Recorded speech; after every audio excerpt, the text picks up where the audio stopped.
Tools हैं। एक हमारे पास है वर्नेबिलिटी असेसमेंट और दूसरा हमारे पास है सिस्टम हैकिंग। प्रीवियस हमने हमारी क्लासेस होती रही हैं। पहली इंफॉर्मेशन गैदरिंग पे थी।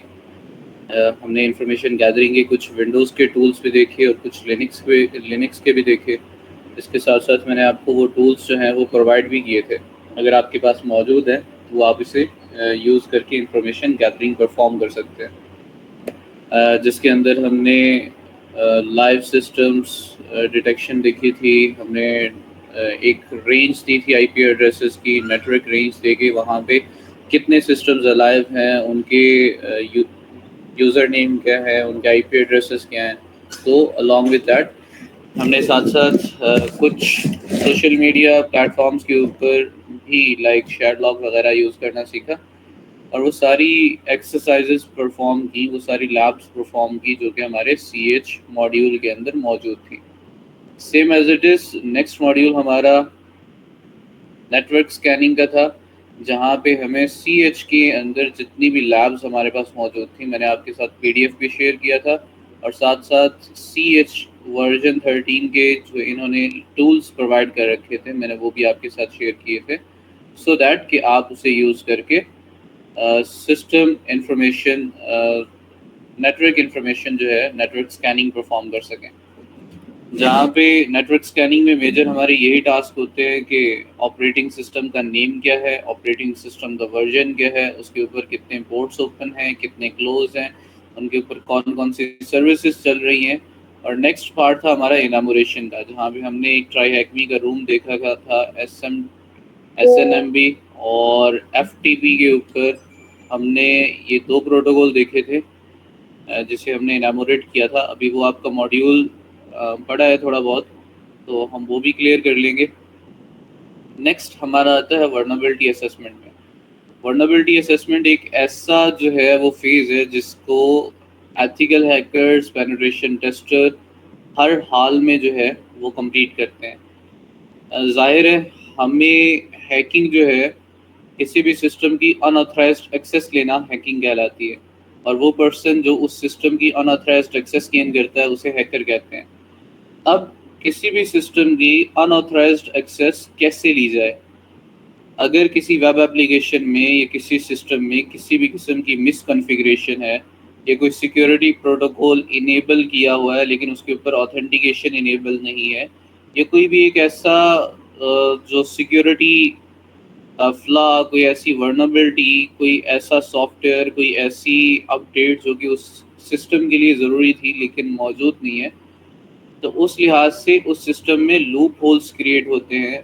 उन सिस्टम्स और सर्वर्स के ऊपर वीकनेसेस पैदा होती हैं और उन्हीं वर्नेबिलिटीज़ को लेके हम उन सिस्टम्स की एक्सेस लेते हैं। फॉर एग्जांपल हमने प्रीवियस एक लैब देखी थी जिसके अंदर हमने SMB पोर्ट्स इनेबल देखे थे किसी सर्वर के ऊपर और उस सर्वर के ऊपर बाकायदा डिफ़ॉल्ट लॉगिन्स जो थे वो छोड़े हुए थे, जिसके ज़रिए हम इजीली उसके अंदर इंटर हुए थे और सारे अपने फ्लैग्स वगैरह कैप्चर किए थे।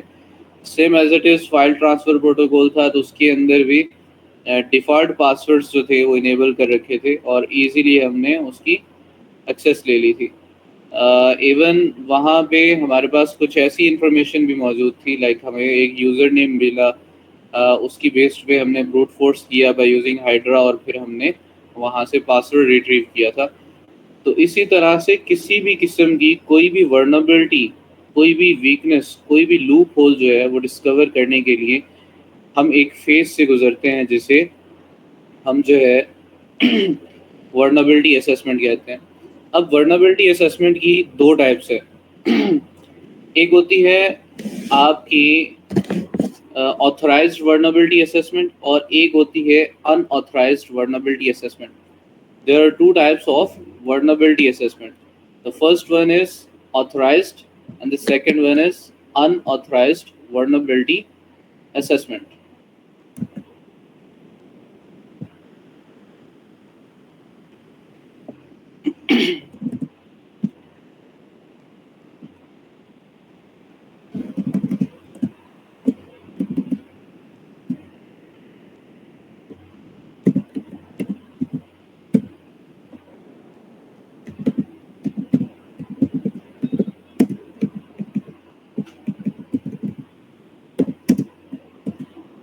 first one is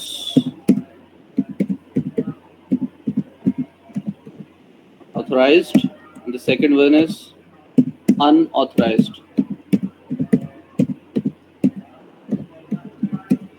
Just same as it is, जिस तरह से हमने जो है हैकर्स की टाइप्स देखी थी, एक जो है हमारे पास ब्लैक हैट होता है और एक ग्रे हैट होता है और एक हमारे पास जो है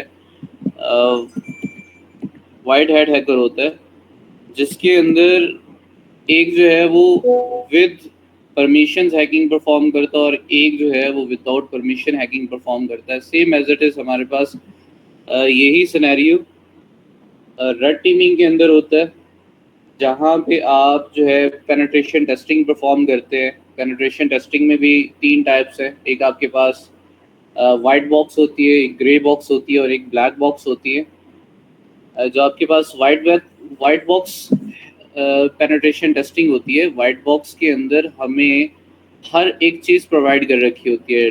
इवन किसी मुझे एप्लीकेशन का एनालिसिस करना है, किसी सर्वर का एनालिसिस करना है या किसी मशीन का एनालिसिस करना है, तो मुझे ऑनर ने बकायदा सारे क्रेडेंशियल्स प्रोवाइड कर रखे होते हैं, सारा कोड मुझे दे रखा होता है, हर डिवाइस की हर अकाउंट की एक्सेस दे रखी होती है और मुझे उन मशीन्स और उन सर्विसेज के ऊपर, उन सर्वर्स के ऊपर जाके हर एक मशीन को उसके क्रेडेंशियल्स को यूज़ करके मुझे उसे टेस्ट करना होता है। तो वो सिंपल है कि आपके पास हर एक चीज़ मौजूद है, ऑनर ने आपको हर एक चीज़, क्लाइंट ने आपको प्रोवाइड कर रखी है कि क्लाइंट ने आपको पासवर्ड्स भी दे रखे हैं, क्लाइंट ने आपको सारे यूज़र्स भी दे रखे हैं, उनके क्रेडेंशियल्स भी दे रखे हैं, मशीन्स की एक्सेस भी दे रखी है, नेटवर्क की एक्सेस भी दे रखी है। आपने सिर्फ उसके इंफ्रास्ट्रक्चर में बैठ के या रिमोटली उनके सर्वर्स और सिस्टम्स को आपको टेस्ट करना है कि उसमें किसी किस्म की कोई सिक्योरिटी लूप होल तो नहीं है। तो this is called white box penetration testing. Next होता है आपके पास ब्लैक बॉक्स पेनिट्रेशन टेस्टिंग, जहाँ पे आपको क्लाइंट कहता है कि मेरे पास कुछ भी नहीं है देने को, ना मैं आपको कोई क्रेडेंशियल प्रोवाइड करूँगा, ना मैं आपको नेटवर्क की एक्सेस प्रोवाइड करूँगा, ना मैं किसी भी मशीन को आपको छूने दूंगा।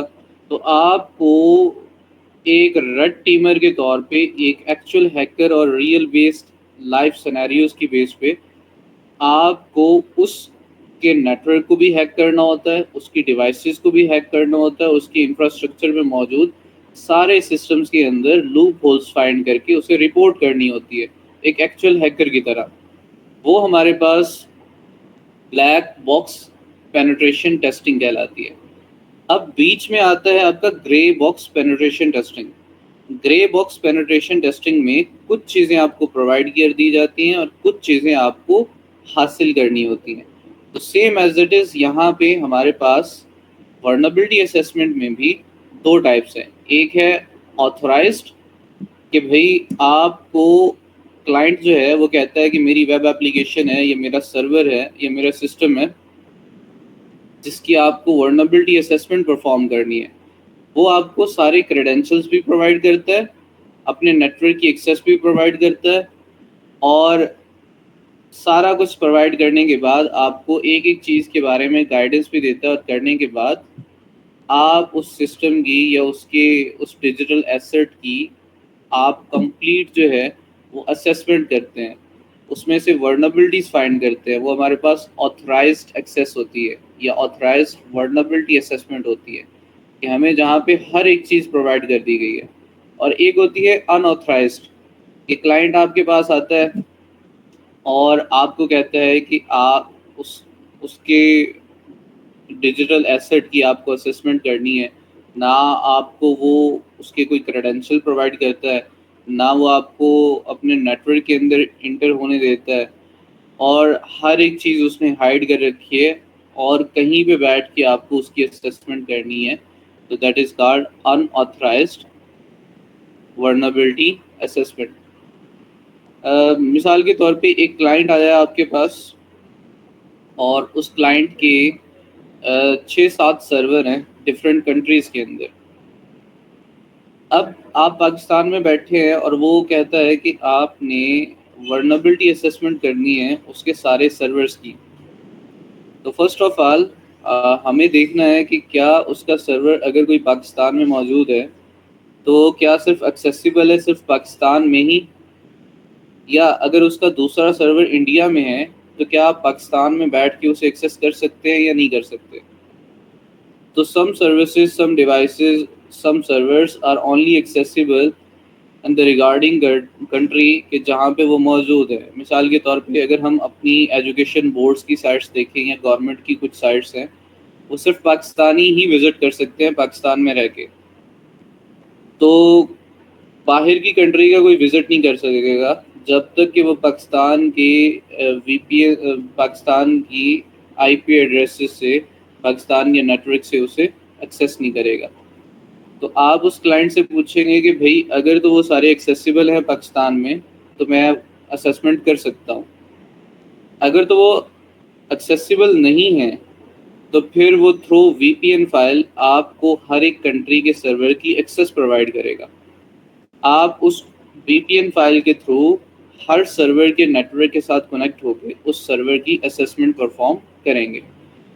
वर्नेबिलिटी असेसमेंट की सर्विसेज आप अपवर्क के ऊपर और फाइबर के ऊपर भी प्रोवाइड कर सकते हैं एज अ पेनिट्रेशन टेस्टर, जहाँ पे सेम एज इट इज़ आपके पास क्लाइंट आता है, अगर उसने वेब एप्लीकेशन की असेसमेंट करवानी है या उसने अपने किसी सर्वर की असेसमेंट करवानी है या उसने अपने किसी सिस्टम की असेसमेंट करवानी है, आपको थ्रू वीपीएन उसे वो एक्सेस प्रोवाइड करेगा। अगर तो वो बाकी कंट्रीज में एक्सेसिबल नहीं है उसका सर्वर या सिस्टम, और उसके बाद आप उसकी असेसमेंट परफॉर्म करेंगे।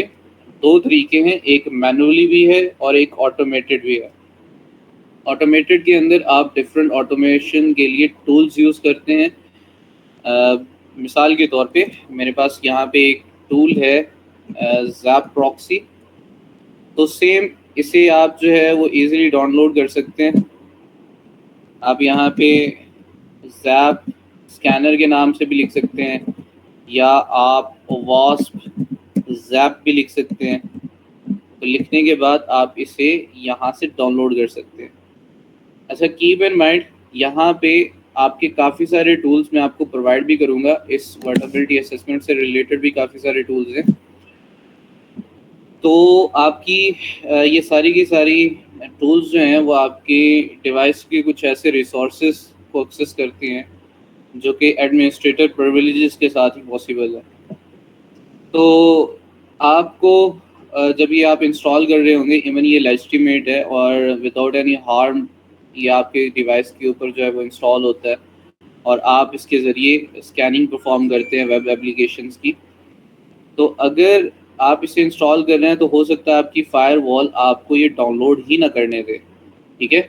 और हो सकता है कि आप ये वैसे ही जो है वो रिमूव कर दे।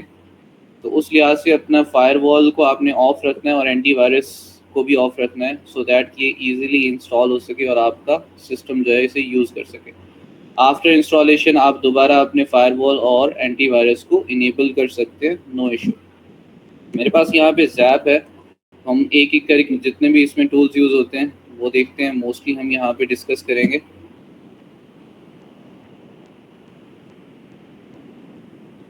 नेक्स्ट हमारा पार्ट एक्चुअल सिस्टम हैकिंग है, जहाँ पे हम बाकायदा एक्चुअल हैकिंग की तरफ जाएंगे, रियल हैकिंग की तरफ। मैंने आपको बताया था कि जो फर्स्ट पार्ट है यहाँ पे इंफॉर्मेशन गैदरिंग और नेटवर्क स्कैनिंग, इनामोरेशन भी इंफॉर्मेशन गैदरिंग का ही पार्ट है। तो इसके बाद ये वर्नेबिलिटी असेसमेंट, ये भी समझ लें इंफॉर्मेशन गैदरिंग ही कर रहे हैं हम एक तरह की, जहाँ पे हम सिस्टम्स की वर्नेबिलिटीज़ फाइंड करेंगे और उन वर्नेबिलिटीज़ को लेके हम उन सिस्टम्स की एक्सेस लेंगे। जब आप इसे स्टार्ट करते हैं तो कुछ इस तरह से स्टार्ट होगा। स्टार्ट होने के बाद आपने जस्ट स्टार्ट कर देना है और ये कुछ इस तरह का इंटरफेस आपको प्रोवाइड करेगा। अब यहाँ पे अगर मैं यहाँ पे लेफ़्ट साइड पे जाऊँ तो यहाँ पे कुछ 4 मोड्स हैं। एक सेफ मोड है, एक प्रोटेक्टेड है, एक स्टैंडर्ड है और एक अटैक मोड है। सेफ और प्रोटेक्टेड मोड्स जो हैं वो हमारे पास हम बेसिकली ये यूज़ होता है वेब एप्लीकेशंस के लिए, to find a vulnerabilities in web application. Penetration testing tool है जिसे आप इजीली यूज़ कर सकते हैं। यहाँ पे इसके कुछ मोड्स हैं, सेफ, प्रोटेक्टेड, स्टैंडर्ड और अटैक मोड। ये पहले 3 मोड्स जो हैं, पहले 2 आपको safely by using some proxies आपकी प्रेजेंस को भी जो है वो हाइड रखेगा, आपकी सिक्योरिटी के ऊपर भी कोई किसी किस्म का जो है वो कंप्रोमाइज़ नहीं आने देगा। कि अगर आप किसी वेब एप्लीकेशन को स्कैन परफॉर्म कर रहे हैं और वहाँ पे आपके किसी किस्म के जो ब्लूप्रिंट्स हैं वो ना छूटे। एक स्टैंडर्ड मोड है जहाँ पे ये स्टैंडर्डाइज तरीके से जो है वो स्कैन परफॉर्म करेगा। और last one is the most important, attack mode. Attack mode हमारे पास एक ऐसा मोड है जहाँ पे बाकायदा आपके जो भी सिस्टम है, जिसे आप जो भी वेब एप्लीकेशन है जिसे आप टेस्ट करने जा रहे हैं, ये बाकायदा उस वेब एप्लीकेशन के हर पैरामीटर के ऊपर, हर पेज के ऊपर, हर लिंक के ऊपर अटैक परफॉर्म करके वर्नेबिलिटीज़ या लूप होल्स फाइंड करके देगा। फॉर एग्जांपल मैं किसी एप्लीकेशन में आता हूँ, यही ज़ैप वाली है, तो अगर मेरे पास यहाँ पे सर्च का पैरामीटर है तो ये बाकायदा फाइंड करेगा कि इस सर्च के पैरामीटर के पीछे लॉगिन, इस सर्च के पैरामीटर के पीछे जो है वो कौन सी क्यूरी लगी है, यहाँ पे कोई एसक्यूएल इंजेक्शन तो नहीं परफॉर्म हो सकता क्या, यहाँ पे क्रॉस साइट स्क्रिप्टिंग की वर्नेबिलिटी तो नहीं मौजूद, कहीं कहीं इसी के ज़रिए आप डाटाबेस को एक्सेस तो नहीं कर सकते। तो सेम एज इट इज़ यहाँ पे ये अटैक करके देखेगा। फिर यहाँ पे कुछ यूआरएल्स और कुछ डायरेक्टरीज जो है वो फाइंड करेगा, हिडन डायरेक्टरीज और पेज। इसे कोई लॉगिन पेज मिल जाता है तो वहाँ पे बाकायदा ब्रूट फोर्स करके by using some injection techniques, ये इंजेक्शन परफॉर्म करके भी उसकी वर्नेबिलिटीज़ आपको फाइंड करके देगा। और साथ यहाँ पे हमारे पास मिसाल के तौर पे मैं यहाँ पे यूज़ कर लेता हूँ अटैक मोड। तो यहाँ पे दो तरह के आपके पास स्कैन है। The first one is automated scan और दूसरा है manual scan.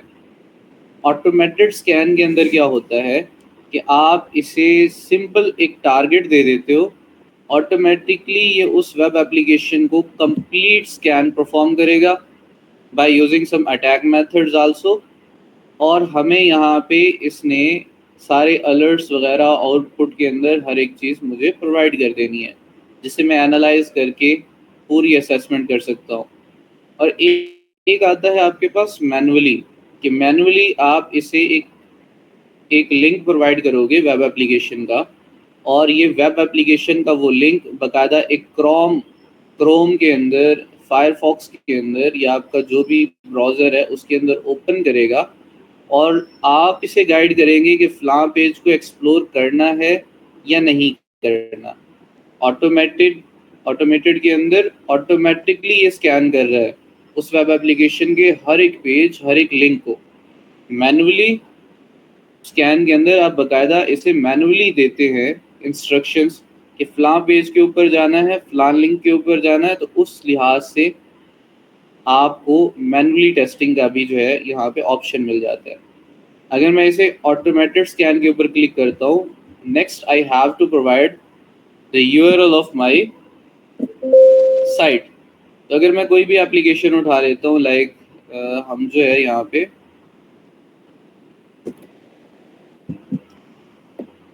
University of Punjab की साइट उठा लेते हैं, या कॉमसेट है,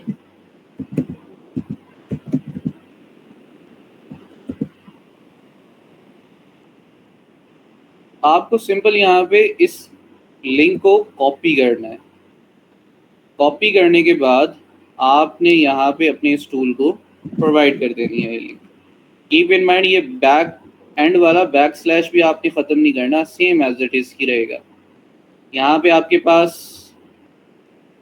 ऑप्शंस हैं कि यहाँ पे एक एजिक स्पाइडर है और आपने डिफ़ॉल्ट ब्राउज़र कौन सा रखना है, और यहाँ पे आप क्लिक कर देंगे अटैक के ऊपर।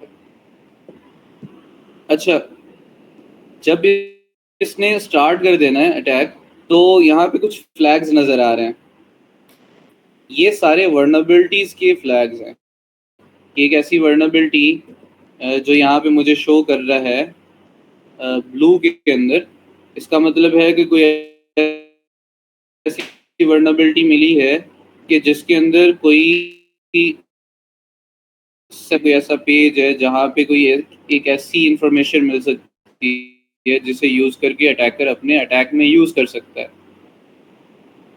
यहाँ पे आपके पास येलो के अंदर है जो कि लो वर्नबिलिटीज़ है, यानी ऐसी वर्नबिलिटीज़ जिनको यूज़ करके सिस्टम्स के ऊपर इतना ज़्यादा रिस्क नहीं है, जो कि अगर मौजूद भी हों तो इतनी ज़्यादा रिस्की नहीं है। यहाँ पे आपके पास जो है वो मीडियम प्रायोरिटी के अलर्ट्स जनरेट करके दे रहा है, यानी एक ऐसी वर्नबिलिटीज़ जो कि मीडियम लेवल की हैं, जिनका ना इतना ज़्यादा जो है वो रिस्क है और ना इतना कम है कि हम इन्हें इग्नोर करते हैं।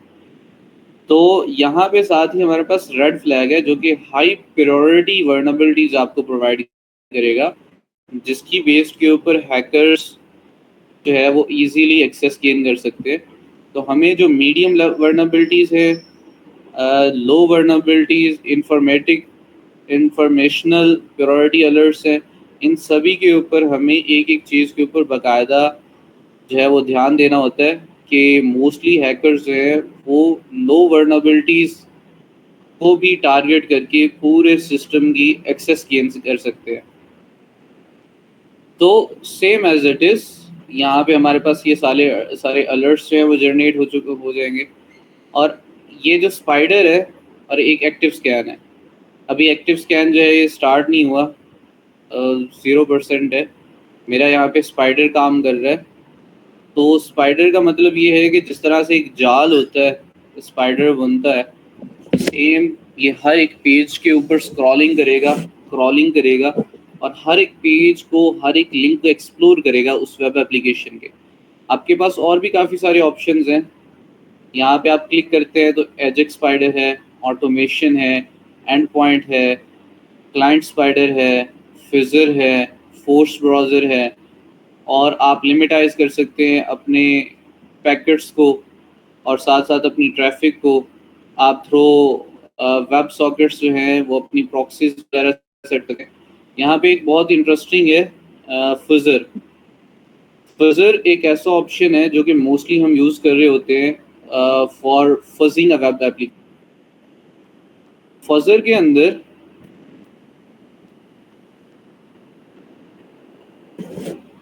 के अंदर क्या होता है कि मिसाल के तौर पे मेरी यहाँ पे कोई इनपुट फील्ड है, जिस तरह से मैंने आपको यहाँ पे बताया कि एक इनपुट फील्ड है जहाँ पे मैं कुछ भी टाइप कर सकता हूँ, कुछ भी सर्च कर सकता हूँ। लाइक मुझे यहाँ पे लिनक्स वगैरह अगर तो मौजूद है तो मुझे ये रिज़ल्ट दे देगा, अदरवाइज़ यहाँ पे मौजूद नहीं है तो मुझे कुछ भी नहीं प्रोवाइड करेगा। ठीक है, ये इनकी सर्चिंग जो है, सर्च के लिए इन्होंने एक पैरामीटर जो है वो प्रोवाइड कर रखा है मुझे। तो इसी तरह से आप किसी भी वेब एप्लीकेशन के ऊपर जाते हैं, वहाँ पे कुछ ऐसी फील्ड्स होती हैं, कुछ ऐसी इनपुट फील्ड्स होती हैं जहाँ पे आप कुछ भी टाइप कर सकते हैं। अब उन फील्ड्स के बैकएंड के ऊपर कुछ एक मेमोरी स्पेस बना रखी होती है कि भाई यहाँ पे अगर 1 KB का डाटा प्रोवाइड करना है या 1 MB का, तो सिर्फ उसके लिए 10 KB या 1 MB या 10 MB जो है वो स्पेसिफाई कर दी जाती है कि भाई इस सर्च पैरामीटर की एंड पे सिर्फ उतनी ही स्पेस अवेलेबल है, इससे ज़्यादा कोई बंदा यहाँ पे डाटा नहीं दे सकता। जस्ट लाइक कि आप यूनिवर्सिटी में आपने असाइनमेंट्स वगैरह की होंगी, तो आपके जो टीचर्स हैं वो आपको अगर ड्राइव बना के देते हैं, तो जहाँ पे आपको अपनी असाइनमेंट सबमिट करनी होती है, तो वहाँ पे बाकायदा एक साइज़ होता है कि 10 MB की फ़ाइल है या वो लेस देन 1 GB है या 1 MB की फ़ाइल आप अपलोड कर सकते हैं। Same as it is input fields के ऊपर भी बैकएंड के ऊपर एक मेमोरी एलोकेट कर दी जाती है कि सिर्फ इतनी ही वो यूज़ कर सकते हैं, ये यूज़र इतना ही डाटा वहाँ पे इनपुट कर सकता है। अब अगर तो ये फील्ड 1 MB का डाटा जो है वो ले रही है या 10 MB का डाटा जो है वो ले रही है, और मैं इसे पूरे 10 GB का डाटा जो है वो यहाँ पे डाल दूँ, तो क्या होगा? होगा ये कि जो बैकएंड के ऊपर वो स्पेस एलोकेट की होती है, अगर तो कोई ऐसी वर्नबिलिटी है जिसके ज़रिए वो बाकायदा 10 MB से क्रैश, यानी मोस्टली ऐसा होता है कि वो वेब एप्लीकेशन के बैकएंड के ऊपर जो 10 MB की स्पेस है, जिससे मैंने 10 GB का डाटा दे दिया है, वो ओवरफ्लो कर जाएगी और सम टाइम आपकी एप्लीकेशन तक को क्रैश कर जाती है। This is called buffer overflow. Same फजर एप्लीकेशन के अंदर यहाँ पे बाकायदा ये फजर जो है ये इस बफर ओवरफ्लो को भी टेस्ट करेगा। साथ साथ अगर कोई लॉगिन पेज मिलता है तो फजर उस लॉगिन पेज के ऊपर ब्रूट फोर्स करके भी देखेगा कि कहीं पे भी कोई एसक्यूएल इंजेक्शन लगता है या कोई क्रॉस साइट स्क्रिप्टिंग लगती है, तो किसी किस्म का भी अगर इंजेक्शंस परफॉर्म करने हैं तो ये फजर ऑप्शन जो है हमें प्रोवाइड करेगा।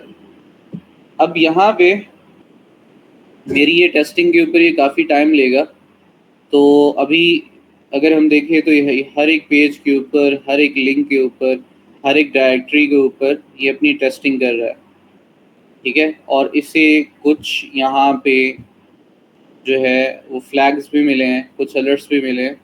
यहाँ पे क्लिक करता हूँ तो मुझे ये बाकायदा बता भी रहा है कि कौन कौन से इसे अलर्ट्स मिले हैं। हर एक के ऊपर क्लिक करूँगा तो उसके बारे में मुझे इंफॉर्मेशन भी देगा। सेम यहाँ पे आप इस साइट का पूरा जो है साइट मैप भी देख सकते हैं कि क्रॉलर ने कहाँ कहाँ पे किस किस जगह पे इसने किया टेस्टिंग, और बाकायदा यहाँ पे सेकंड मैप आपका वर्नेबिलिटी से रिलेटेड है कि किस किस पेज के ऊपर और किस किस रिक्वेस्ट के ऊपर आपकी जो है वो फाइल है।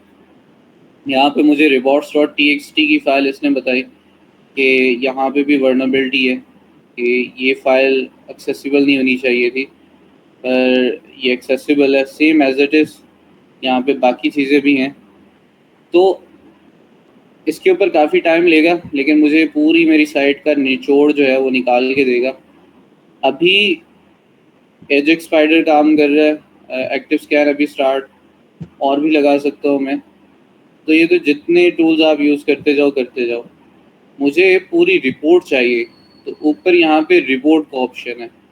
I have to generate a report about my complete target, तो मुझे यहाँ पे क्लिक करना है।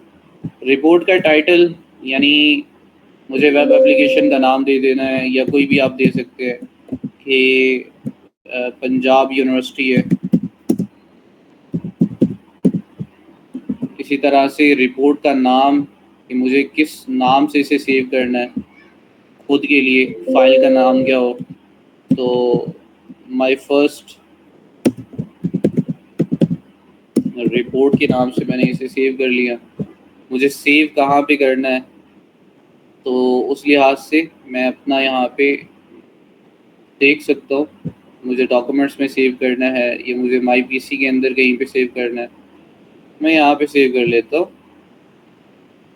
करने के बाद मैं डिस्क्रिप्शन लिख सकता हूँ कि मैंने स्कैन में क्या चीज़ें जो है वो ऐड की, या मैंने इसे किस तरह से स्कैन किया, या किस लिए स्कैन किया। करने के बाद यहाँ पे जनरेट रिपोर्ट के ऊपर क्लिक कर दूँगा, तो एक ब्यूटीफुल फॉर्मेट के अंदर मुझे रिपोर्ट जनरेट करके दे देगा, और सेम आपकी रिपोर्ट यहाँ पे मौजूद भी होगी उसी फोल्डर के अंदर जहाँ पे आपने रिपोर्ट जो है वो जनरेट की है।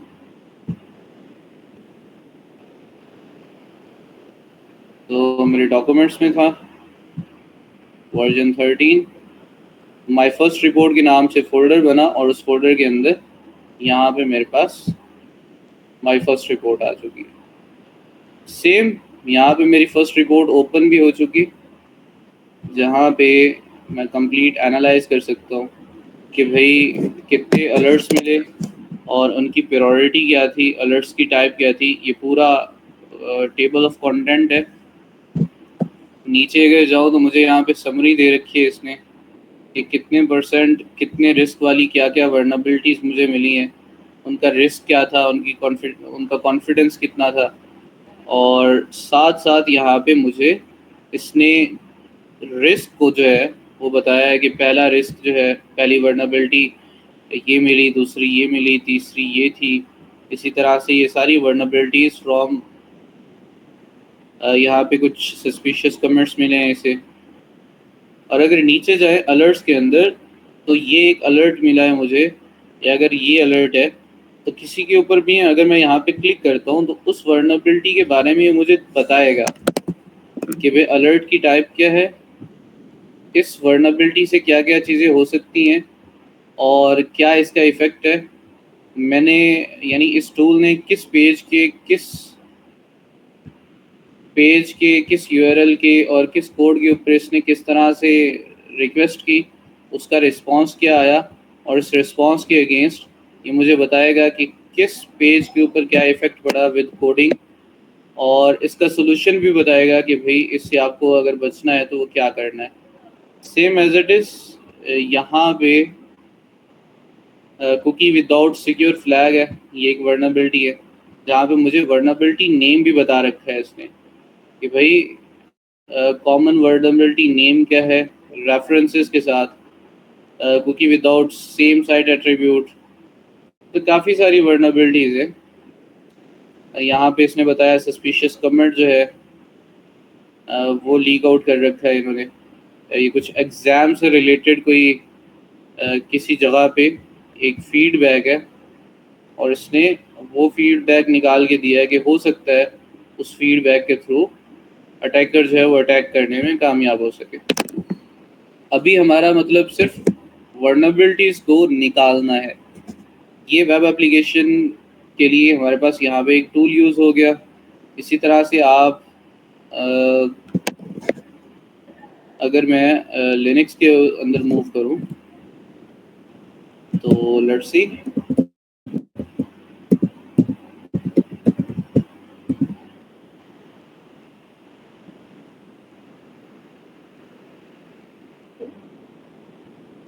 जब हम वेब एप्लीकेशन के ऊपर चलेंगे तो आपको इसकी हर एक जो है यहाँ पे जो जो हमने वर्नेबिलिटीज फाइंड की हैं, आपको हर एक का आइडिया होगा कि हमने इसे कहाँ पे यूज़ करना और कैसे यूज़ करना है, और इसका इफ़ेक्ट कहाँ पे और कौन सी वर्नेबिलिटी मेरे लिए बेस्ट है जिससे मैंने यूज़ करके उस डिवाइस की, उस एप्लीकेशन की मुझे बैंड बजानी है। तो हर एक चीज़ तो नेक्स्ट है जी, मैं अपना लिनक्स ओपन कर लेता हूँ यहाँ पे।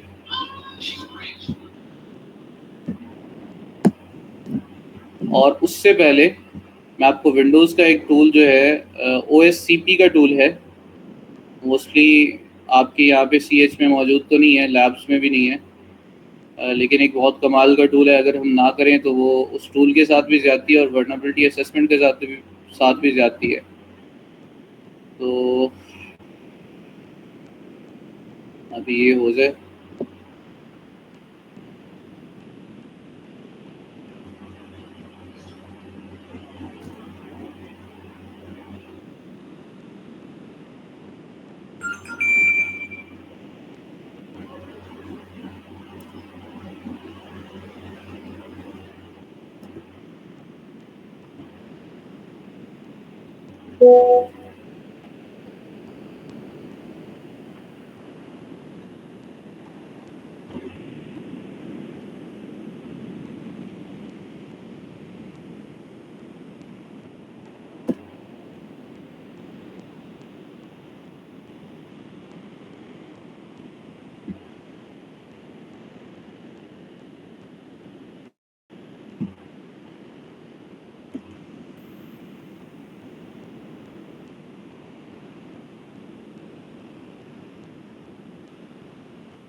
चले जी, मेरे पास यहाँ पे और पहले से इंस्टॉल है नेसिस।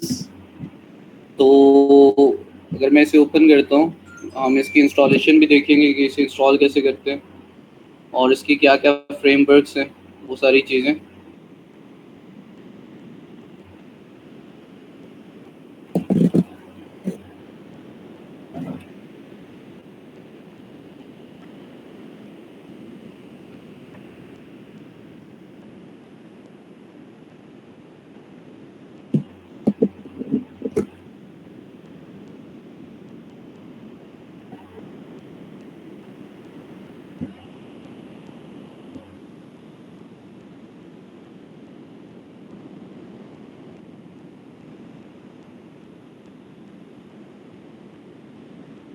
ये हमारे पास नेसिस एसेंशियल जो है वो मेरे पास टूल है।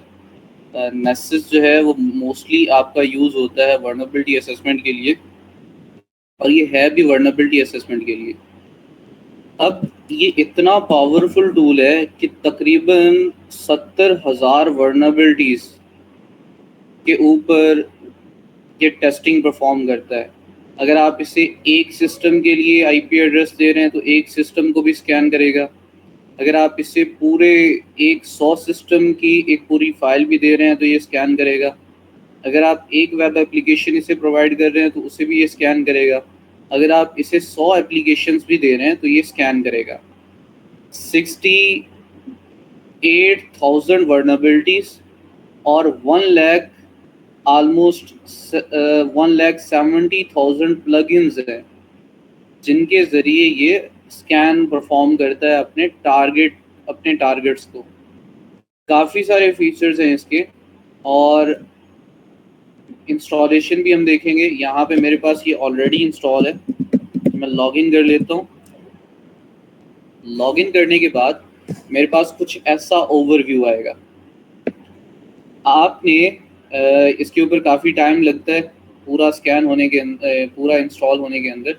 जब ये कंप्लीट जो है वो हो जाएगा इंस्टॉल, तो आपने यहाँ पे न्यू स्कैन के ऊपर क्लिक कर देना। काफ़ी सारे फीचर्स हैं इसके, जिस तरह से मैंने बताया कि इसके 1,70,000 प्लगइन्स हैं जिनके ज़रिए ये ऑलमोस्ट 70,000 वर्नेबिलिटीज़ को जो है वो असेस करता है किसी भी डिवाइस के अंदर, किसी भी वेब एप्लीकेशन के अंदर, किसी भी मोबाइल फ़ोन के अंदर। तो उस लिहाज से इसके 2 वर्जन हैं। एक प्रो वर्जन है प्रीमियम फॉर इंडस्ट्री, और एक हमारे पास फॉर टेस्टिंग यहाँ पे इन्होंने दे रखा है कम्युनिटी वर्जन, जिसके अंदर कुछ ऐसे प्लगइन्स हैं जो कि आप यूज़ नहीं कर पाएंगे, लेकिन मोस्टली हमारे काम के यहाँ पे मौजूद है।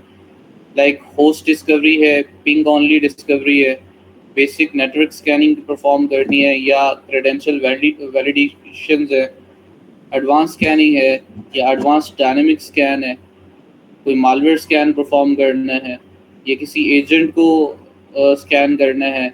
यहाँ पे अपग्रेड करेंगे इसे तो मोबाइल डिवाइस को भी आप स्कैन कर सकते हैं।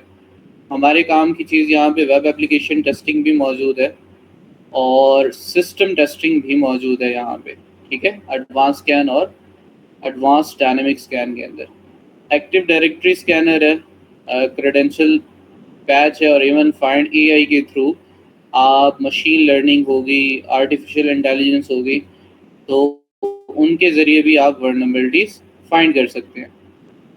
और कंप्लायंस की कुछ जो है हमारे पास यहाँ पे स्कैन्स हैं जो कि अपग्रेड करने पे ही ये खुलते हैं। तो फॉर एग्जांपल यहाँ पे मैं एक होस्ट डिस्कवरी का स्कैन परफॉर्म कर लेता हूँ। अब यहाँ पे कुछ चीज़ें सीखने वाली हैं कि फर्स्ट आप जब इसे ओपन करते हैं तो बेसिक यहाँ पे ओपन होता है। जर्नल के अंदर आपको अपने टारगेट का नेम देना है। लाइक मैं यहाँ पे टेस्ट लिख लेता हूँ। मुझे यहाँ पे डिस्क्रिप्शन देनी है कि आई वांट टू स्कैन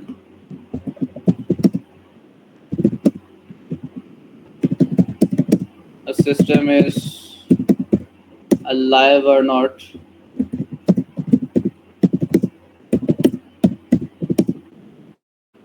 इसी तरह से आप फोल्डर सेलेक्ट कर सकते हैं कि कहाँ पे आपको इसे सेव करना है। और यहाँ पे आप देखें टारगेट्स हैं। एक आईपी एड्रेस भी दे सकते हैं, दूसरा आईपी एड्रेस कॉमा लगा के पूरा सबनेट भी दे सकते हैं, और इवन आप वेब एप्लीकेशन का यूआरएल भी दे सकते हैं, ठीक है। तो अभी मैं अपनी खुद की वेब जो है कर लेता हूँ आईपी कॉन्फ़िग के साथ cmd। अभी मेरे पास सेकंड डिवाइस है नहीं कोई।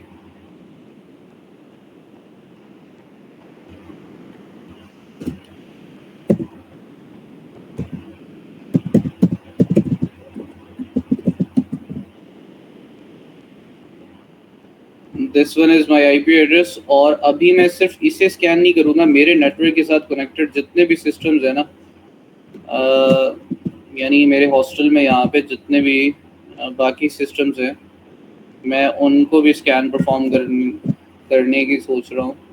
यानी एक रेंज भी दे सकते हैं आप, इवन आप यहाँ पे कॉमा लगा के इसी तरह से कोई एक और IP एड्रेस भी दे सकता हूँ मैं यहाँ पे, कि मुझसे पहले या बाद में कोई सिस्टम यहाँ पे इस IP एड्रेस का हो, या सेम एज इट इज़ कोई इस IP एड्रेस का भी हो तो उसे भी स्कैन करे। टारगेट को सिलेक्ट करने के बाद यहाँ पे शेड्यूल है। स्केड्यूल के अंदर आप यहाँ पे बाकायदा इनेबल करेंगे तो यहाँ पे लिखा है फ्रीक्वेंसी, यानी आपने जो टारगेट सिलेक्ट किए हैं उन्हें एक बार स्कैन करना है या डेली करना है या मंथली करना है या साल बाद करना है।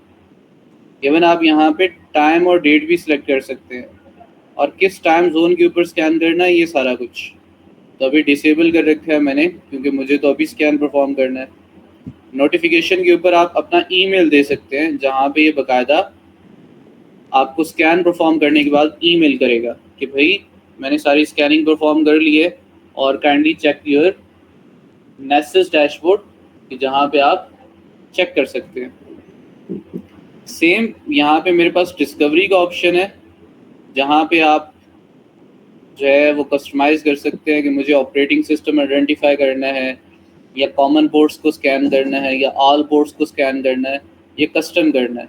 अगर मैं कस्टम करूँगा तो बाकायदा यहाँ पे ये चीज़ें ओपन हो जाएंगी। अगर मैंने सिर्फ होस्ट डिस्कवरी कर रखी है तो ये ऑटोमेटिकली TCP पोर्ट्स के ऊपर स्कैन परफॉर्म करेगा बाय यूजिंग ICMP रिक्वेस्ट। तो अगर मैंने ऑपरेटिंग सिस्टम कर रखा है तो ये सिर्फ ऑपरेटिंग सिस्टम डिटेक्शन करेगा।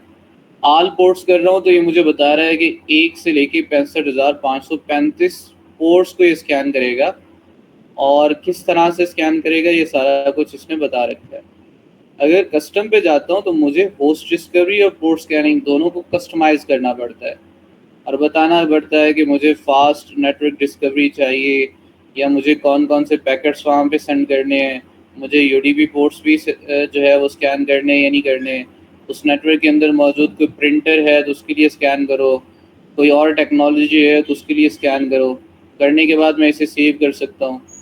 नेक्स्ट मुझे पोर्ट स्कैनिंग के लिए भी कस्टमाइज़ करना है कि अगर कोई पोर्ट क्लोज है तो उसे स्कैन करना है नहीं करना। इसी तरह से अगर कोई फायरवॉल है तो उसके ऊपर किस तरह से स्कैन करना है, सॉफ्टली डिटेक्ट करना है उसे या एग्रेसिवली डिटेक्ट करना है फायरवॉल को, UDP स्कैन परफॉर्म करना है नहीं करना। तो ये सारी चीज़ें आप यहाँ पे दे सकते हैं। रिपोर्ट के ऊपर यहाँ पे आप बाकायदा अगर कोई IP एड्रेस मिलता है तो उसका कोई होस्ट नेम है तो वो फाइंड करना है नहीं करना, रिजॉल्व। इसी तरह से अनरीचेबल होस्ट को डिस्प्ले करना है रिपोर्ट में या नहीं करना। और बाकी अगर कोई यूनिक कैरेक्टर्स वगैरह, यूज़र नेम, एप्लीकेशन नेम या SSL सर्टिफिकेट्स वगैरह मौजूद हैं वहाँ पे मिलते हैं तो उन्हें भी रिपोर्ट करना है, रिपोर्ट में ऐड करना है या नहीं करना। नेक्स्ट एडवांस के ऊपर जाता हूँ तो आप बाकायदा यहाँ पे अपने नेटवर्क को जो है वो एनालाइज कर सकते हैं और उसे टेस्ट कर सकते हैं कि एक रिक्वेस्ट के बाद आपने स्लो डाउन स्कैन परफॉर्म करना है या अपना जो नेटवर्क है वो कितने सेकंड्स के अंदर आप दोबारा आपका कनेक्शन जो है वो दोबारा बने, या कित एक होस्ट के ऊपर एक टाइम के अंदर कितने कनेक्शन बिल्ड करने हैं। तो ये सारी चीज़ें ये करने के बाद मैं यहाँ पे सेव कर देता हूँ। हर एक चीज़ सेट करने के बाद सेव का ऑप्शन है, सेव करेंगे तो मेरे पास यहाँ पे मेरा टेस्ट जो है वो बन के आ गया डैशबोर्ड के ऊपर ही। मैं यहाँ पे लॉन्च का बटन जो है इसके ऊपर क्लिक करूँगा तो अपनी स्कैनिंग परफॉर्म कर देगा। स्टार्ट टाइम जो है ये बता रहा है और साथ यहाँ रनिंग बता रहा है।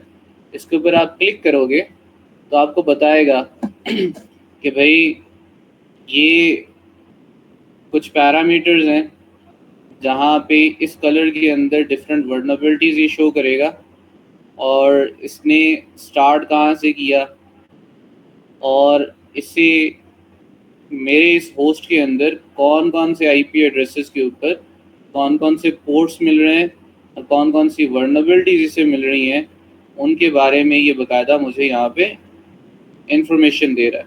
हिस्ट्री के अंदर देखेंगे तो मुझे बता रहा है कि कहाँ पे कौन सा स्कैन चल रहा है, तो हर एक चीज़। Keep in mind it's a much more time taking process. आपको समटाइम स्कैन लगा के रात को छोड़ देना पड़ता है, ठीक है, क्योंकि इन डेप्थ 1,70,000 प्लगइन्स को यूज़ करके 70,000 वर्नेबिलिटीज़ के लिए स्कैन करेगा अपने टारगेट को, तो उस लिहाज से इसे टाइम तो चाहिए। इसी तरह से मैं एक और स्कैन यहाँ पे आपको अगर दिखाऊं तो वेब एप्लीकेशन के लिए अब ये स्कैन चलता रहेगा। मैं बैक टू स्कैन पे जाऊँगा, यहाँ पे फिर से एक न्यू स्कैन प्रोड्यूस करेंगे और ये वेब एप्लीकेशन टेस्ट है। सारी चीज़ें वैसे ही, सिर्फ आपको यहाँ पे मैं यहाँ पे कर लेता हूँ जी सुपीरियर यूनिवर्सिटी की साइट को टेस्ट। तो सुपीरियर यूनिवर्सिटी, अब मुझे डिस्क्रिप्शन दे देनी है कि मैं क्यों कर रहा हूँ, किस लिए कर रहा हूँ, मुझे टारगेट दे देना है। तो मैं यहाँ पे सुपीरियर की साइट उठा लेता हूँ।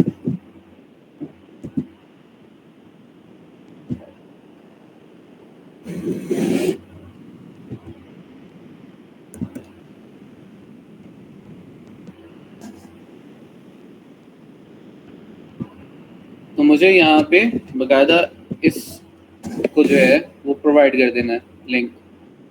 नेक्स्ट ऑप्शन है मेरा यहाँ पे स्केड्यूल, तो सेम वही, नोटिफिकेशन का भी वही है। डिस्कवरी के असेसमेंट के अंदर आप जाएंगे तो वही सारे ऑप्शंस हैं, ऑल पोर्ट्स, कस्टम पोर्ट्स या मोस्ट कॉमन पोर्ट्स। तो सेम सारा कुछ। कस्टम के ऊपर क्लिक करेंगे तो यहाँ पे 3 चीज़ें आ गई हैं, host discovery, port scanning. Host discovery के अंदर आपको क्या क्या चीज़ें सेट करनी है कर सकते हैं। पोर्ट स्कैनिंग के अंदर आप कौन कौन से पोर्ट्स और किस तरह से स्कैन करना चाह रहे हैं वो कर सकते हैं। यहाँ पे आपके पास सर्विस डिस्कवरी है, तो उस लिहाज से आपको तमाम टीसीपी पोर्ट्स या एसएसएल टीएलएस पोर्ट्स स्कैन करने हैं, तो ये भी सेट कर सकते हैं। सेम मैं यहाँ पे अभी इसे कॉमन पोर्ट्स के ऊपर अगर रखता हूँ तो यहाँ पे असेसमेंट का ऑप्शन है। यहाँ पे डिस्कवरी आ गई, यहाँ पे असेसमेंट है। तो असेसमेंट के अंदर ये मुझे बता रहा है कि भाई कॉम्प्लेक्स स्कैन परफॉर्म करना है या क्विक स्कैन परफॉर्म करना है, या नॉन वर्नेबिलिटीज़ यानी वो वेब एप्लीकेशंस के अंदर जो कि नॉन वर्नेबिलिटीज़ हैं, पहले से डिस्कवर हो चुकी हैं, उसके लिए स्कैन करना है। तो अगर कॉम्प्लेक्स करूँगा तो मोस्ट कॉम्प्लेक्स हो जाएगा। रिपोर्ट के अंदर सेम वही सारे ऑप्शंस, और एडवांस के ऊपर जाके आप यहाँ पे अपने बैंडविड्थ वगैरह को सेट कर सकते हैं कि कितने मैक्सिमम कितने सेकंड्स तक ये चले, एक होस्ट के ऊपर कितने जो है कनेक्शन बनाए एट अ टाइम। करने के बाद आपको यहाँ पे क्रेडेंशियल्स दे रखे हैं कि भाई अगर वहाँ पे कोई लॉगिन पेज है या कोई ऐसा जो है ऐसी सर्विस है जिसका आपको यूज़र नेम पता है और पासवर्ड पता है, तो आप इसे प्रोवाइड कर सकते हैं ताकि वो उस लॉगिन पेज के ऊपर लॉगिन करने के बाद जो एप्लीकेशन ओपन होगी उसके ऊपर भी ये स्कैन करके देखे। जस्ट लाइक एक स्टूडेंट पोर्टल है, मैं यहाँ पे अगर ERP ओपन करता हूँ अपनी यूनिवर्सिटी की, तो जस्ट यहाँ पे अगर मैं इसे ये लिंक प्रोवाइड कर देता हूँ तो ये क्या करेगा, सिर्फ इस पेज को एक्सप्लोर करने की कोशिश करेगा या बाकी डायरेक्टरीज एक्सप्लोर करने की कोशिश करेगा, क्योंकि इसके पास लॉगिन तो है नहीं। तो उस लिहाज से अगर मैं इसे क्रेडेंशियल्स भी प्रोवाइड कर दूं तो उन क्रेडेंशियल्स को यूज़ करके ये लॉगिन करके उस एप्लीकेशन के बाकी सारे जितने भी पेज और पार्ट्स हैं कि उससे भी स्कैन परफॉर्म करके देगा।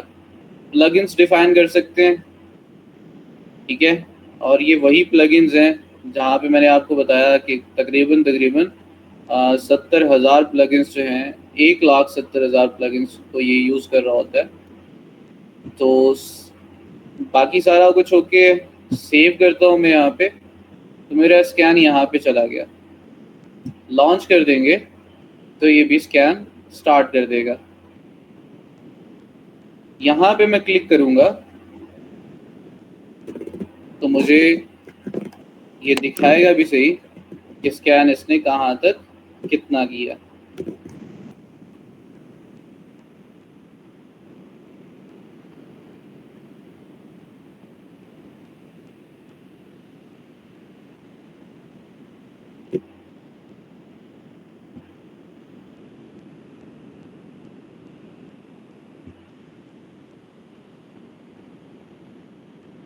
अभी इसने स्कैन स्टार्ट नहीं किया, अभी हुआ स्टार्ट जी। तो यहाँ पे इसने बताया भाई नोट्स के अंदर your target is not scan because the target did not match any valid target specification. That means मैंने लिंक देने में इसे गलती कर दी कुछ। तो आपने यहाँ पे कॉन्फ़िगर के ऊपर जाना है, राइट साइड पे यहाँ पे कॉन्फ़िगर के ऊपर जाना है। जाने के बाद यहाँ पे आप दोबारा से हर एक चीज़ को अगेन जो है वो कस्टमाइज़ कर सकते हैं, एडिट कर सकते हैं। तो मैं अभी इस बार ये लॉगिन देने की जो है पेज देने की कोशिश करता हूँ कि इस बार अगर ये स्कैन परफॉर्म करता है तो ठीक, अदरवाइज मैं इसे सिर्फ डोमेन दे के देखूँगा। तो सेव कर ली मैंने। सेव करने के बाद मैं फिर से अपने माई स्कैन के ऊपर जाऊँगा और इसे फिर से लॉन्च कर दूँगा। Let's see.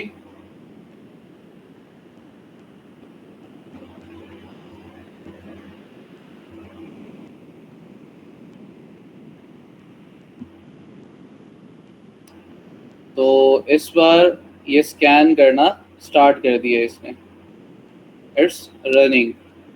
तो काफ़ी टाइम लेगा ये। तो इसी तरह से अगर कोई स्कैन आपसे डिलीट हो गया गलती से, फॉर एग्जांपल ये वाला स्कैन जो है वो गलती से मुझसे कहीं मैं डिलीट कर बैठता हूँ, यहाँ से स्टॉप कर सकते हैं, पॉज कर सकते हैं, मूव टू ट्रैश कर सकते हैं, ठीक है। इसे कॉन्फ़िगर कर सकते हैं। अगर आपको इसे डिलीट करना है तो बाकायदा ट्रैश में यहाँ पे आपके पास डिफरेंट स्कैन्स पड़े होते हैं। किसी भी स्कैन को आप वापस लेकर आना है तो यहाँ पे क्लिक करेंगे, मोड के ऊपर जाएंगे तो मूव टू माई स्कैन करेंगे तो ये माई स्कैन वाले फोल्डर के अंदर आपका यहाँ पे वो स्कैन दोबारा से आ जाएगा। यहाँ पे आपके पास कुछ पॉलिसीज़ हैं। आपको स्कैन करते वक्त कौन कौन सी पॉलिसीज़ बनानी है या कोई स्कैन का टेम्पलेट बनाना है ख़ुद के लिए तो वो कर सकते हैं।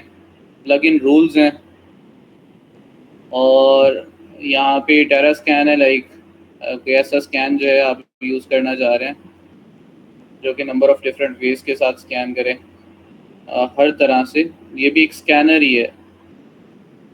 तो अगर आप इसे इनेबल करेंगे तो हो सकता है कि कुछ फंक्शनैलिटीज़ जो हैं वो डिसेबल कर दे और ऐसी फंक्शनैलिटीज़ जो कि मुझे यहाँ पे चाहिए वल्नरेबिलिटीज़ असेसमेंट के लिए, तो इसलिए मैं इसे मोस्टली डिसेबल ही रखता हूँ।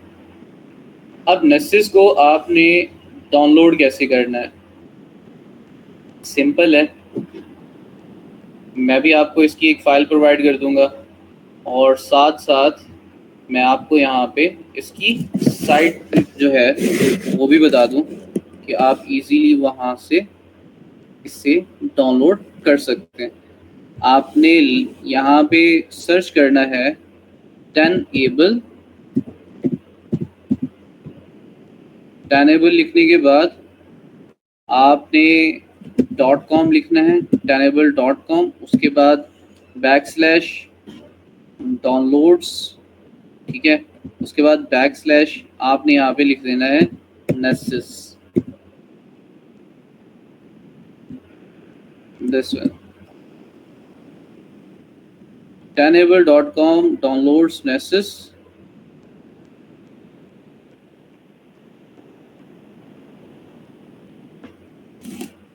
तो आपके पास यहाँ पे ये मौजूद आ जाएगा। अच्छा, इसे आप लिनक्स में भी इंस्टॉल कर सकते हैं, मैक ओएस के अंदर भी और विंडोज़ के लिए भी। तो मल्टी प्लेटफॉर्म्स के लिए आप इसे यूज़ कर सकते हैं। यहाँ पे इसके वर्जन्स हैं, यहाँ पे मुझे विंडोज़ के लिए चाहिए, लिनक्स के लिए चाहिए, Debian, fedora, red hat Linux, ठीक है, यूबंटू, विंडोज़, हर एक चीज़। जहाँ विंडोज़ के लिए मैं यूज़ करना चाह रहा हूँ, मैं इसे डाउनलोड्स के ऊपर क्लिक करूँगा तो मेरे पास ये डाउनलोड हो जाएगा। Just have to agree the agreement और यहाँ पे ये डाउनलोड हो जाएगा। अच्छा, इसकी इंस्टॉलेशन पे थोड़ा-सा जो है वो मसला बनता है कि इसकी इंस्टॉलेशन जब होती है तो तब स्टूडेंट से हो नहीं पाती।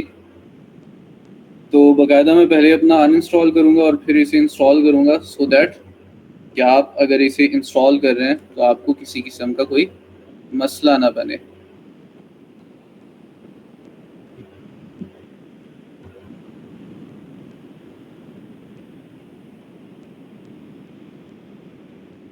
मे बी मेरे पास पहले से ही पड़ा हो यहाँ पे, तो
चलें जी, मेरा ये डाउनलोड हो चुका और अभी मैं इसे अगेन इंस्टॉल कर लूँगा।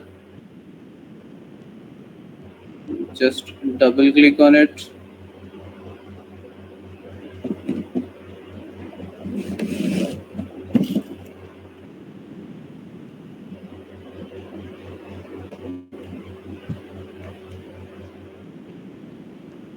मैं ये लिंक भी आपको प्रोवाइड कर दूँ ताकि अगर कोई साथ-साथ करना चाहे तो वो भी इसे डाउनलोड कर ले।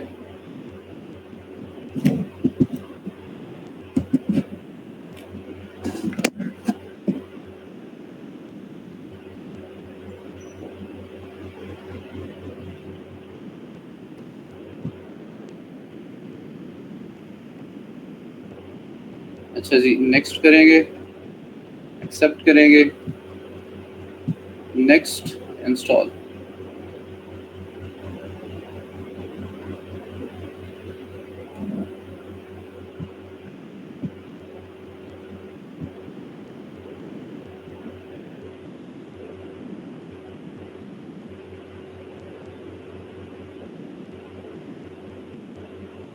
जब तक ये होता है मेरा अगर किसी और के पास ये पहले से पड़ा है, ये इस डाउनलोड कर लिया है, तो वो मुझे अपनी स्क्रीन दिखा सकता है सो दैट कि हम उनकी डिवाइस को यूज़ करके जल्दी इसकी इंस्टॉलेशन कर सकें।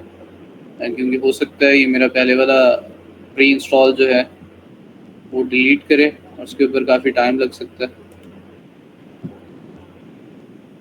एनीवन?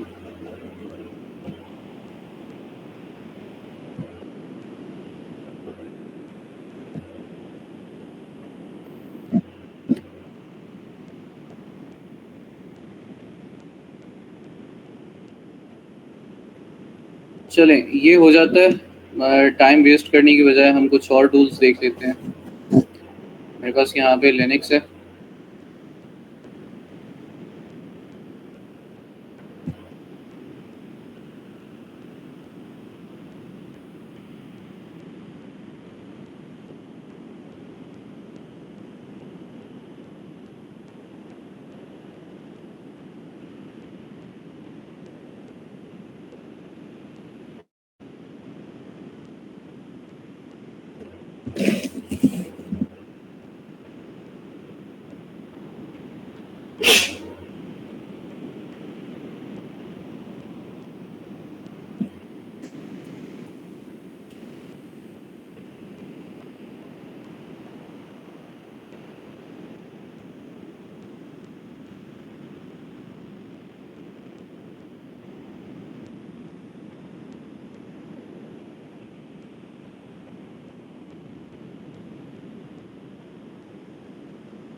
अच्छा जी, यहाँ पे भी हमारे पास वर्नेबिलिटी असेसमेंट के लिए बाकायदा पूरा टूल सेट दे रखा है इन्होंने।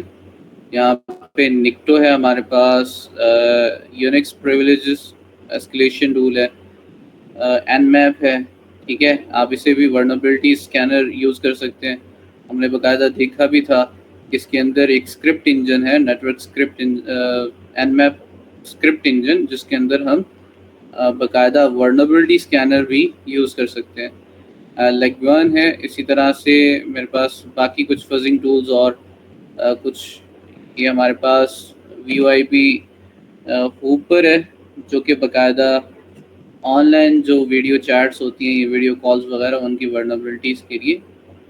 तो अभी हमारे पास यहाँ पे निक्टो है, हम यहाँ पे इसे क्लिक करेंगे, इसे देखेंगे कैसे यूज़ करना है।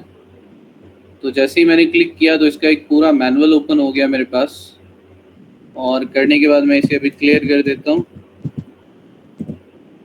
और मैं इसे थोड़ा जूम भी कर लेता हूँ सो दैट कि आपको इजीली जो है नज़र आए। अब जी, यहाँ पे आपको मैं साथ ब्राउज़र भी ओपन कर लेता हूँ, क्योंकि हमें कोई एक टारगेट भी चाहिए कि हमने स्कैन करना है।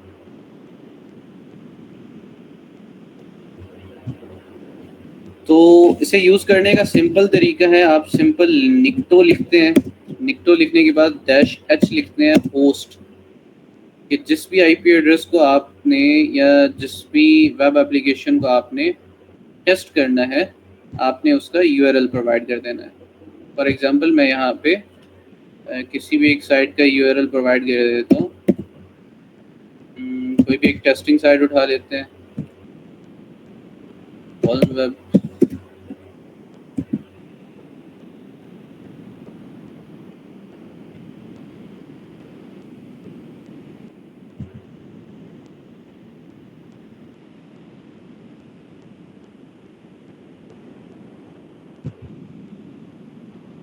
मैं इसे भी कॉपी कर सकता हूँ, इसकी क्रॉसपॉन्डिंग नेक्स्ट कुछ साइट्स हैं, मैं उन्हें भी कॉपी कर सकता हूँ। ये सारी हमारे पास टेस्टिंग साइट है। मैं इसका URL कॉपी कर लूँगा। करने के बाद मैं यहाँ पे अपना होस्ट यानी अपना जो टारगेट है वो पेस्ट कर दूँगा। अच्छा, एक तरीका तो ये है कि आप सिंपल इसे होस्ट देते हैं, IP एड्रेस देते हैं, या आप जो है इसे URL देते हैं अपने टारगेट का। देने के बाद आप इंटर कर दें तो ये स्कैन करना स्टार्ट कर देगा। एक फ्लैग, ये फ्लैग क्या करेगा, वहाँ पे जितने HTTPS से जाने वाले रिक्वेस्ट हैं या पेज हैं उसके लिए स्कैन करेगा। एक आपके पास फ्लैग होता है -P के साथ, कि स्कैन करना है मुझे पोर्ट 8080 के ऊपर, या स्कैन करना है मुझे पोर्ट 445 के ऊपर 139 पोर्ट के लिए, या पोर्ट नंबर 22 के लिए, या पोर्ट नंबर 21 के लिए। तो उस लिहाज से भी आपको स्कैन परफॉर्म करके देगा। सेम एज इट इज़ आपके पास एक फ्लैग होता है आउटपुट का, you just have to type output, जहाँ पे आप फाइल का नेम दे सकते हैं। मेरी फाइल scan.txt के अंदर सेव हो पूरा स्कैन, या .html की फॉर्म के अंदर मुझे रिपोर्ट मिल जाए, ठीक है। तो आउटपुट का फ्लैग आपका वो जितना भी स्कैन होता है वो फ्यूचर के लिए एक फाइल के अंदर स्टोर कर देता है, ठीक है। सेम एज इट इज़ हमारे पास एक और फ्लैग भी होता है जिसे आप ट्यूनिंग कहते हैं। लाइक आप कैपिटल में T लिखते हैं, ट्यूनिंग लिखते हैं यहाँ पे। तो एक ऐसा फ्लैग है जो कि बाकायदा स्कैन परफॉर्म करेगा कि किसी किस्म के भी अगर कोई ऐसी फाइल्स हैं, फाइल अपलोडिंग वर्नबिलिटीज़ हैं या कोई क्रॉस साइट स्क्रिप्टिंग की वर्नबिलिटीज़ हैं, तो ये उनके लिए यूज़ होता है ट्यूनिंग X6। तो अभी मैं सिंपल एक स्कैन परफॉर्म करता हूँ, जिसकी मैं आउटपुट जो है वो सेव करवा लेता हूँ किसी एक फाइल के अंदर, scan.html के अंदर। तो इसे आप सूडो प्रिविलेजेस दे देंगे सो दैट कि अगर बैकएंड के ऊपर कुछ ऐसे रिसोर्सेज इसे चाहिए जो कि सुपर यूज़र इसे प्रोवाइड कर सकता है, तो ये स्कैन परफॉर्म करना स्टार्ट करते हैं। ये अपनी टेस्टिंग जो है वो स्टार्ट कर देगा और हमें रिपोर्ट बना के भी दे देगा। इतनी देर तक मेरा ये नेसेस जो है ये भी इंस्टॉल हो रहा है, और साथ साथ हमारे पास एक और टूल भी है। जस्ट अ मिनट, मैं कॉल रिसीव कर लूँ।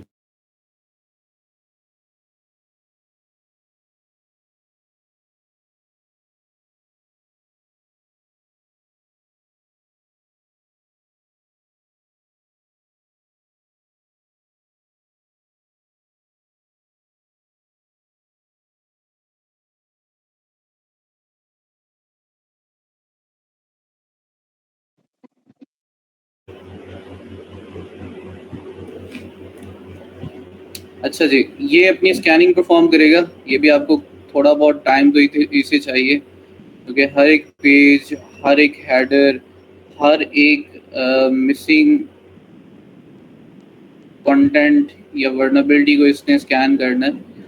तो सिंपल इसका प्रोसीजर, आपने इसे यूज़ कैसे करना है वो हमने सीखा कि आप सूडो लिखते हैं, निक्टो लिखते हैं, -h लिखने के बाद आपको अगर कोई उस साइट के ऊपर मौजूद कोई पासवर्ड्स हैं वो भी मिल सकते हैं, आपको कुछ यूज़र नेम भी मिल सकते हैं, इससे आपको कुछ ऐसी डायरेक्टरीज, कुछ ऐसे पेज भी मिल सकते हैं जो कि वर्नेबल हों, क्रॉस साइट स्क्रिप्टिंग जैसे या एसक्यूएल इंजेक्शन जैसे पैरामीटर्स भी मिल सकते हैं।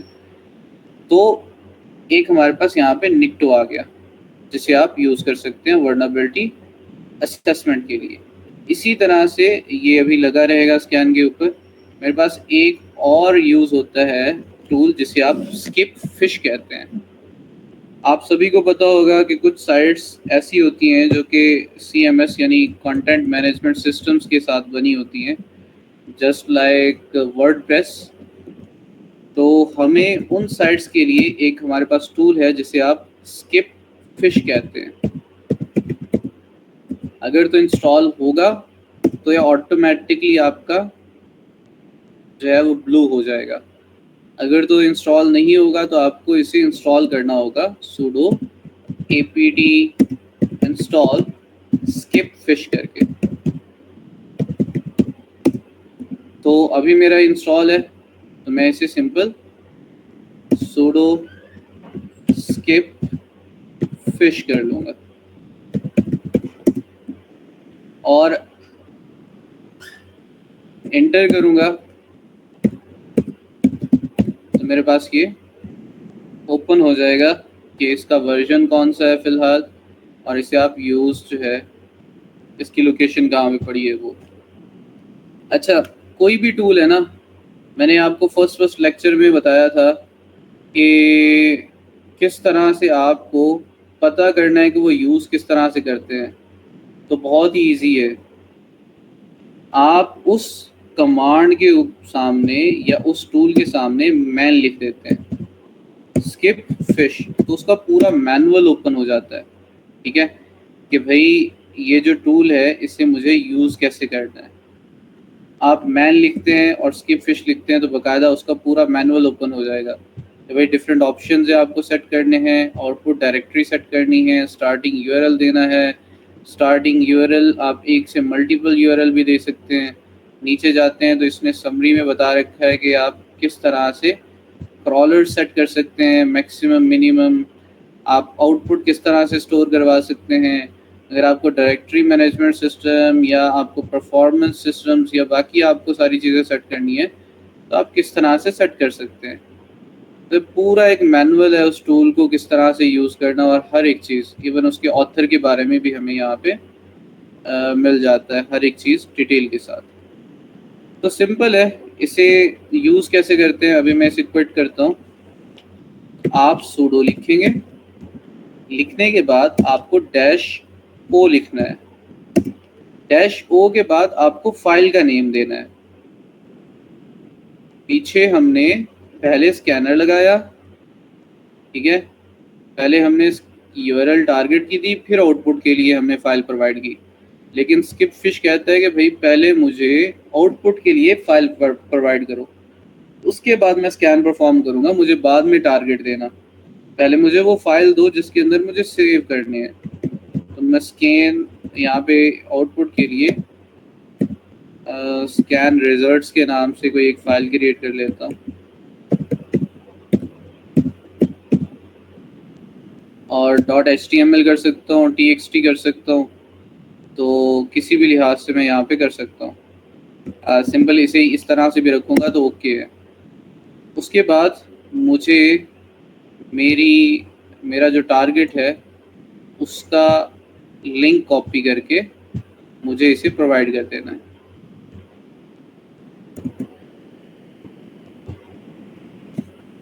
और सॉरी, मैंने स्किप फिश नहीं लिखा है यहाँ पे, तो मुझे स्किप फिश लिख लेना है यहाँ पे। तो हर एक चीज़ ओके हो गई। मैंने यहाँ पे बाकायदा जो है उसको उसके रिज़ल्ट को सेव करवाने के लिए फ़ाइल भी दे दी। फाइल का सिर्फ नाम देना है, ऑटोमेटिकली फ़ाइल भी ये बनाएगा और उसमें रिज़ल्ट भी सेव करेगा। मुझे टारगेट URL भी दे दिया। और इसके साथ साथ अगर मुझे कोई यूज़र नेम देना है या मैं इसके ऊपर जो है वो कोई पासवर्ड देना चाह रहा हूँ या कोई स्पेसिफिक डायरेक्टरी का नाम देना चाह रहा हूँ, तो वो भी मैं कर सकता हूँ। तो यहाँ पे मैं इंटर कर दूँगा, तो ये अपनी प्रेस एनी की टू स्टार्ट, तो स्कैनिंग अपनी परफॉर्म कर रहा है उसी URL को लेके। और साथ साथ ये पूरा कंप्लीट करने के बाद मुझे पूरी रिपोर्ट यहाँ पे just like ZAP fisher ZAP proxy मुझे ओपन करके भी देगा, ठीक है, और सेव करके भी देगा, सो दैट कि मैं उसे इजीली जो है वो हर एक चीज़ देख सकूं। तो स्किपफिश वर्डप्रेस सिर्फ और सिर्फ वर्डप्रेस की साइट्स के लिए ज़्यादा रिकमेंडेबल है, जो कि content management systems just like WordPress hosting से जो है वो बनती हैं। एक ऐसे टूल्स जिसके अंदर हमें कोडिंग नहीं आती होती, जिसके अंदर हम सिर्फ थीम उठा के ड्रैग एंड ड्रॉप करते हैं और अपनी वेबसाइट जो है वो लॉन्च कर देते हैं, कंप्लीट बना लेते हैं। तो सेम उन्हीं सारे सॉफ्टवेयर्स के ऊपर पोस्टेड बनी हुई साइट्स को टेस्टिंग के लिए हमारे पास स्किपफिश है। निक्टो हर एक साइट के लिए, और यहाँ पे नेसेस हम देख रहे थे, ज़ैप फिशर और ज़ैप प्रॉक्सी हर एक साइट के लिए, यहाँ पे नेसेस हर एक साइट हर एक सिस्टम के लिए, हर एक नेटवर्क रेंज के लिए। यहाँ पे मेरा इंस्टॉल हो चुका है, इसके ऊपर मैं क्लिक करूँगा नेसेस के ऊपर। जैसे ही फिनिश करूँगा तो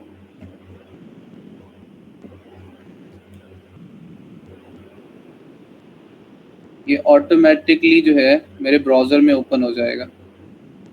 जैसे ही इसे फिर कंप्लीट किया, ये ऑटोमेटिकली मेरे यहाँ पे ब्राउज़र में ओपन हो गया। लेट्स सी, अब इसे इंस्टॉल कैसे करना है और इसकी इंस्टॉलेशन आप कैसे करेंगे वो चीज़ें देखते हैं।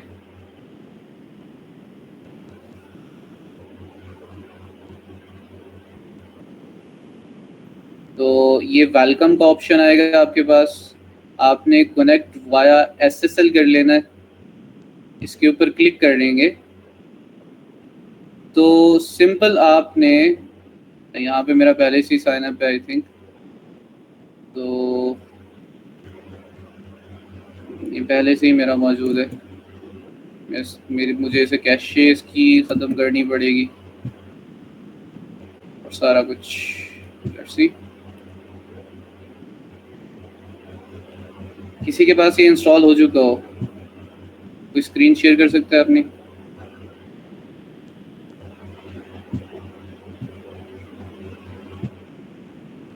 एनीवन?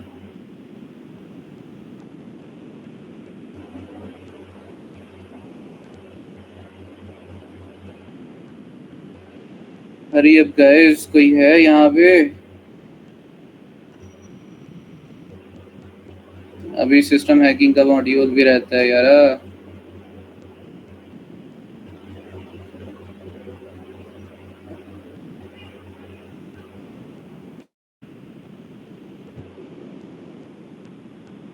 ये हमारा स्कैन हो चुका।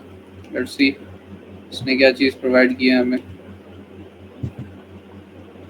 होम डायरेक्टरी में चलेंगे, अपनी आउटपुट फाइल देखेंगे।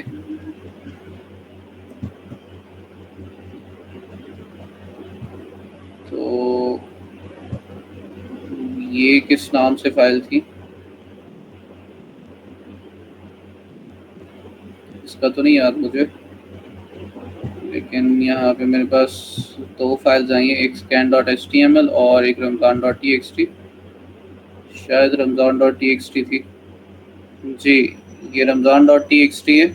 बाकायदा यहाँ पे अगर आप स्कैन देखें तो क्या ज़बरदस्त स्कैन इसने कर रखा है। इसने मुझे CV नंबर भी प्रोवाइड किया है, CV ID भी दी है, वर्नबिलिटी भी बताई है कि भाई इस वेबसाइट के ऊपर कोई बैकडोर क्रिएट कर सकता है और किस तरह से हो सकता है, उसकी पूरी रिपोर्ट। इसी तरह से इसने मुझे बताया कि भाई FTP पोर्ट जो है वो इनेबल है और वो भी पूरा का पूरा जो है वो वर्नेबल है। SSH है, ये भी ओपन SSH है और पूरा का पूरा वर्नेबल है। उसके अगेंस्ट मुझे इसने CV नंबर भी दे दिया है और यहाँ पे हर एक वर्नेबिलिटी और उसकी डेटाबेसेस, उसकी एक्सप्लॉयटेशन, उसका पेज, हर एक चीज़ मुझे यहाँ पे निक्टो ने जो है वो प्रोवाइड कर दी है। तो साथ साथ मुझे इसने एक्सप्लॉइट्स भी बताया है कि भाई इस वर्नेबिलिटी के ऊपर अटैक करना है तो फलां एक्सप्लॉइट ओपन करके उसे रीड आउट कर लो। ये डॉज अटैक के लिए वर्नेबल है, SQL इंजेक्शंस के लिए वर्नेबल है, ठीक है। इसी तरह से इसने कुछ स्पाइडर्स और लिंक्स भी दिए हैं जिसे मैं इजीली यूज़ करके इसकी डेटाबेस को एक्सेस कर सकता हूँ। और ये सारा कुछ मुझे इसने प्रोवाइड कर रखा है। बहुत ही ज़बरदस्त ये रिपोर्ट आई है मेरी। और बाकी अगर मैं यहाँ पे देखूँ तो अभी ये परफॉर्म कर रहा है स्कैनिंग, जैसे इसकी स्कैनिंग परफॉर्म होती है तो फिर हम इसकी रिपोर्ट भी देखेंगे। अभी किसी ने नेसेस डाउनलोड कर लिया है तो बताओ यार, ये बहुत ज़्यादा ज़रूरी है। किसी का और इंस्टॉल?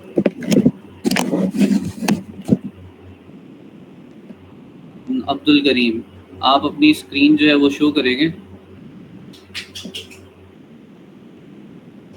मैं यहाँ से अपनी स्क्रीन ऑफ कर रहा हूँ अभी।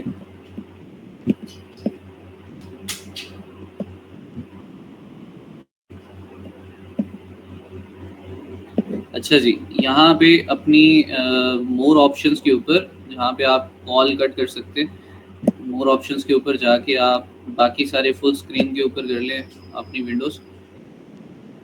तो अच्छा जी, यहाँ पे जब आप इसे इंस्टॉल करेंगे ना तो यहाँ पे आपके पास ये पेज आ जाएगा। आपने सिर्फ कंटिन्यू करना है अब्दुल करीम, जस्ट कंटिन्यू, और कोई ऑप्शन सेलेक्ट नहीं करना। करने के बाद आपने रजिस्टर फॉर नेसेस एसेंशियल इसके ऊपर क्लिक करना है। कंटिन्यू करेंगे, यूज़र नेम देना है। समटाइम जो है वो काफ़ी सारे ऑप्शंस आते हैं स्टार्टिंग में, उस लिहाज से स्टूडेंट्स बाकी सिलेक्ट कर रहे होते हैं और इनको इंस्टॉल नहीं हो रहा होता।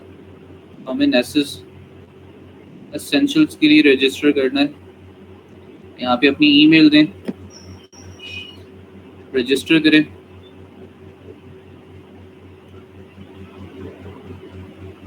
इस कोड को आपने कॉपी करके किसी फाइल के अंदर सेव कर लेना है, सो दैट कि अगर आप कहीं पे यूज़र नेम या पासवर्ड अपना भूल जाएं तो ये आपके पास एक्टिवेशन कोड हो जिसके ज़रिए आप रिकवर कर सकें। करने के बाद इसे कंटिन्यू करेंगे।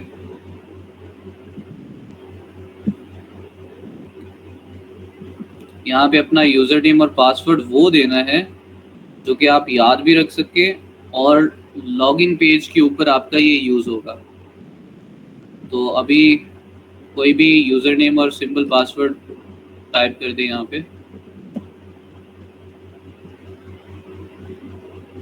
ठीक है, पासवर्ड।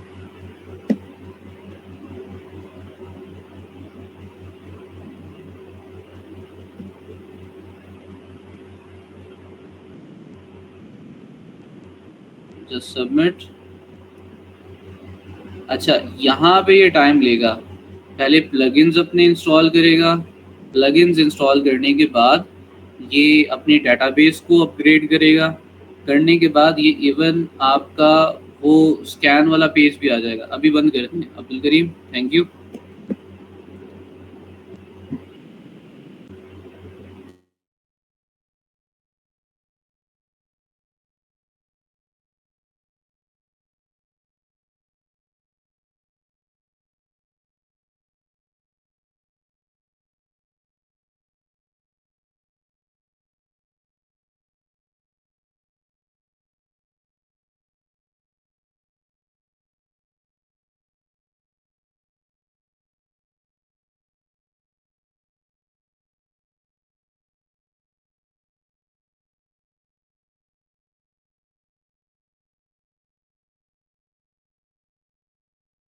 सॉरी, जब ये कंप्लीट इंस्टॉलेशन हो जाती है तो इवन आपके पास ये पेज भी अपेयर हो जाता है।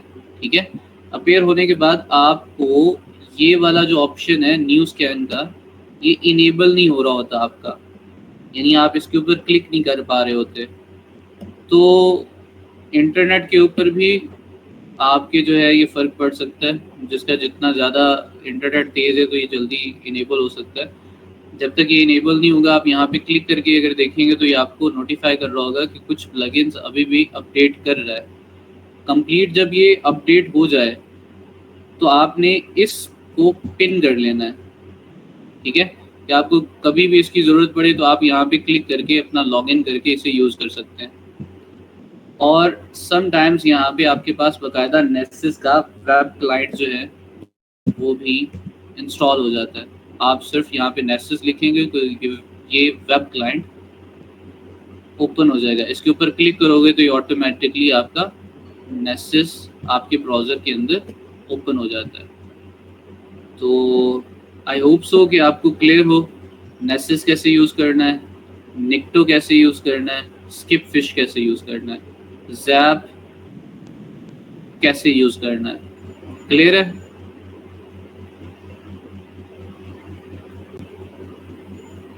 ओके, तो ये था हमारा वर्नेबिलिटी असेसमेंट का। और इसके साथ साथ हमें कुछ और भी टूल्स देखने हैं।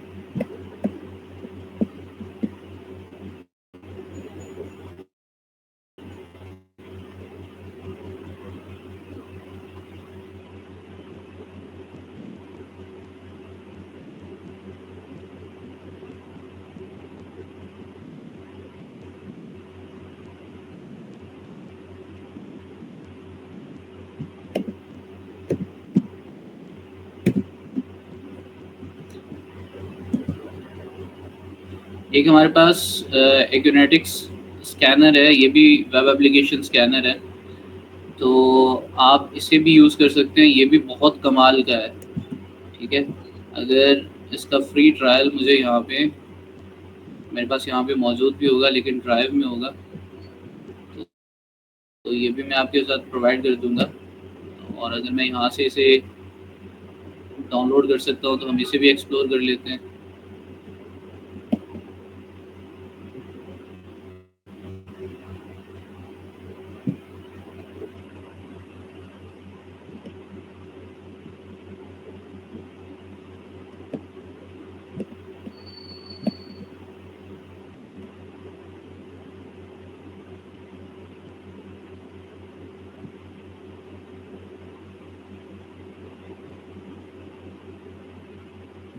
अगर मैं आपको फाइवर और अपवर्क के ऊपर भी इसका दिखाऊँ कुछ, तो वर्नेबिलिटी असेसमेंट से रिलेटेड आपको वहाँ पे भी काफ़ी सारी गिग्स मिल जाएंगी।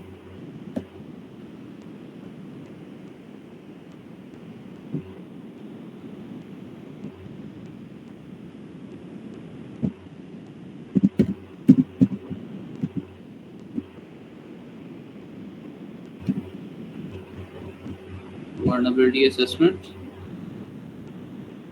तो penetration testing and vulnerability assessment. Vulnerability assessment, web application testing, ये सिर्फ vulnerability assessment perform कर रहा है. Same as it is, यहाँ पे हमारे पास ये सारी vulnerabilities assessment है.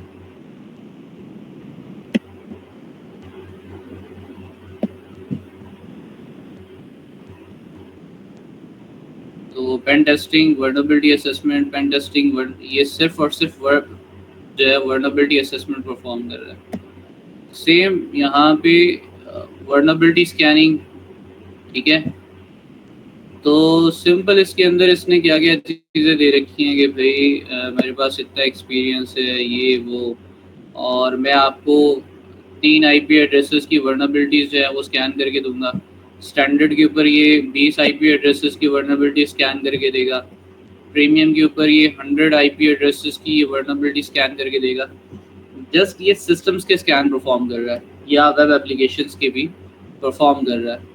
तो सेम इस बंदे ने जो है अब तक 70 ऑर्डर्स कंप्लीट कर चुका है, और एक ऑर्डर की ये बेसिक जो है वो $461 जो है वो इसने लगा रखी है अपनी कीमत. यहाँ पे आप बकायदा फाइवर, अपवर्क, इनके ऊपर भी अपनी जो है वो दे सकते हैं सर्विसेज.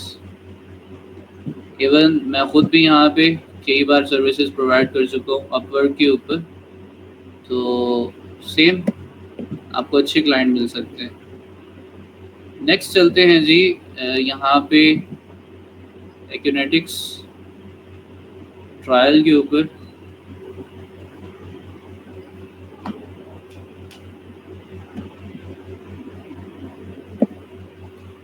वर्नेबिलिटी असेसमेंट में ये भी काफ़ी पावरफुल टूल है.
उसके साथ हम PDF भी देख लेते हैं इसका, जहाँ पे मुझे वर्जन 13 के जो टूल्स हैं हम वो देख लेते हैं.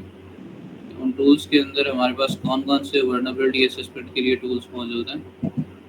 वर्नेबिलिटी एनालिसिस, वर्नेबिलिटी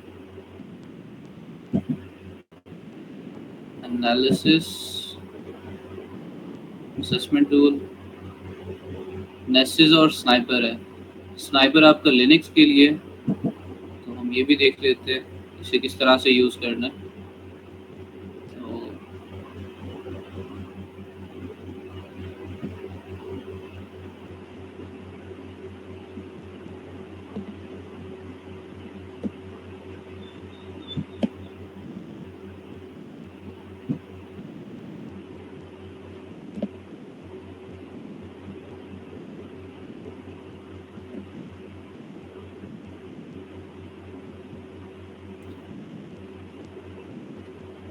अभी आपके माइंड में क्वेश्चंस होंगे कि यार क्लासेस हो तो रही हैं लेकिन रेगुलर नहीं हो रही, और सर भी कभी कभी क्लास लेते हैं जब मूड हो। तो भाई अगर आपको दिखाऊं तो कम्युनिटी के मेंबर्स कितने हैं, ये सारे के सारे कम्युनिटी मेंबर्स हैं। और एक पूरा ओवरव्यू हम देख लेते हैं इसका। मेरे पास यहाँ पे कितने स्टूडेंट्स मौजूद हैं।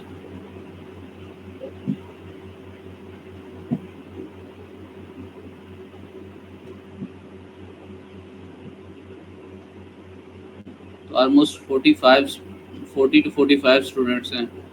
इनमें से सिर्फ मुझे 6 बंदों की फीसेस आई हैं। ठीक है, 6 बंदों ने मुझे पे किया है, और मैंने पिछले 2 महीनों से मुझे किसी और बंदे ने पे नहीं किया। ठीक है, और मैंने किसी को बाहर भी नहीं निकाला कि यार अगर कोई ले रहा है क्लासेस तो ओके है। लेकिन जब ऐसा रिस्पॉन्स आता है ना तो सीरियसली, हमने कौन सी इतनी कोई ज़्यादा फीस रखी थी, तो तब जो है ना वो एक हट जाता है, फिर दिल नहीं करता। लेकिन ये जिन्होंने फीसें दी हैं उनका तो कसूर नहीं है ना। फिर मेरा कभी कभी दिल करता है कि मैं आपका अलग एक ग्रुप बना दूँ और बाकी सभी को अलग कर दूँ साइड पे। या तो हो ना बंदा कोई सीरियस भी हो और साथ क्लासेस भी ले रहा हो, ठीक है, तब भी बात समझ में आती है कि वो अफोर्ड नहीं कर रहा, कर पा रहा, या वो दे नहीं पा रहा, लेकिन उसमें शौक है पढ़ने का। ठीक है, फिर भी क्लासेस वो ले रहा है, तो फिर भी कोई बात समझ में आती है। लेकिन जब ग्रुप में कम्युनिटी में आपको ऐसे रिस्पॉन्स मिलते हैं तो तब तब समझ में नहीं आता।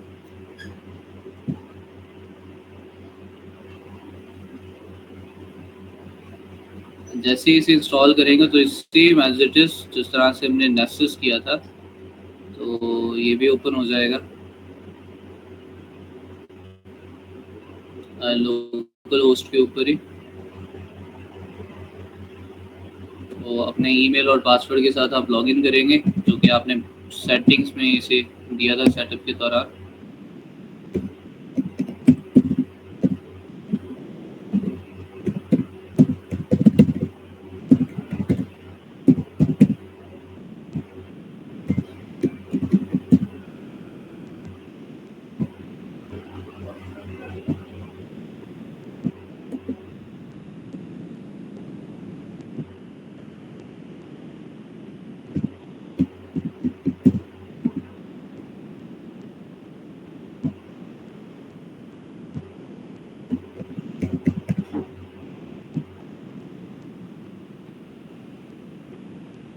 तो ये भी हमारे पास एक बहुत ही ब्यूटीफुल फ्रेमवर्क के अंदर हमारे पास यहाँ पे मौजूद है। आप टारगेट ऐड कर सकते हैं। तो ऐड टारगेट, आपको एड्रेस देना है, उसकी थोड़ी डिस्क्रिप्शन देनी है। जस्ट लाइक यहाँ पे अगर मैं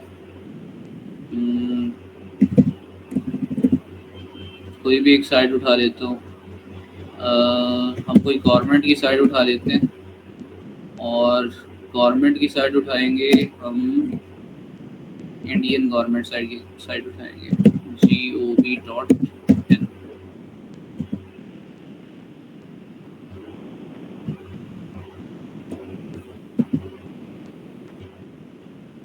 तो यहाँ पे मेरे पास इंडियन साइट है, controller general of communication accounts, या डिपार्टमेंट ऑफ सेकेंडरी एजुकेशन है।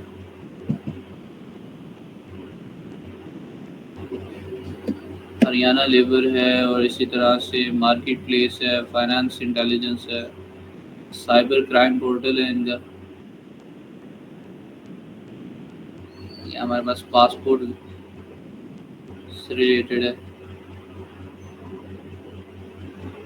तो मुझे इसके लिए कुछ साइट्स ऐसी हैं जिनके लिए मुझे वीपीएन की ज़रूरत पड़ सकती है। तो ये ऐसी साइट उठाता हूँ जिसके लिए मुझे वीपीएन की ज़रूरत भी ना पड़े और एक्सेसिबल हो। दिस वन इज़ एक्सेसिबल, इसे हम कॉपी कर लेते हैं।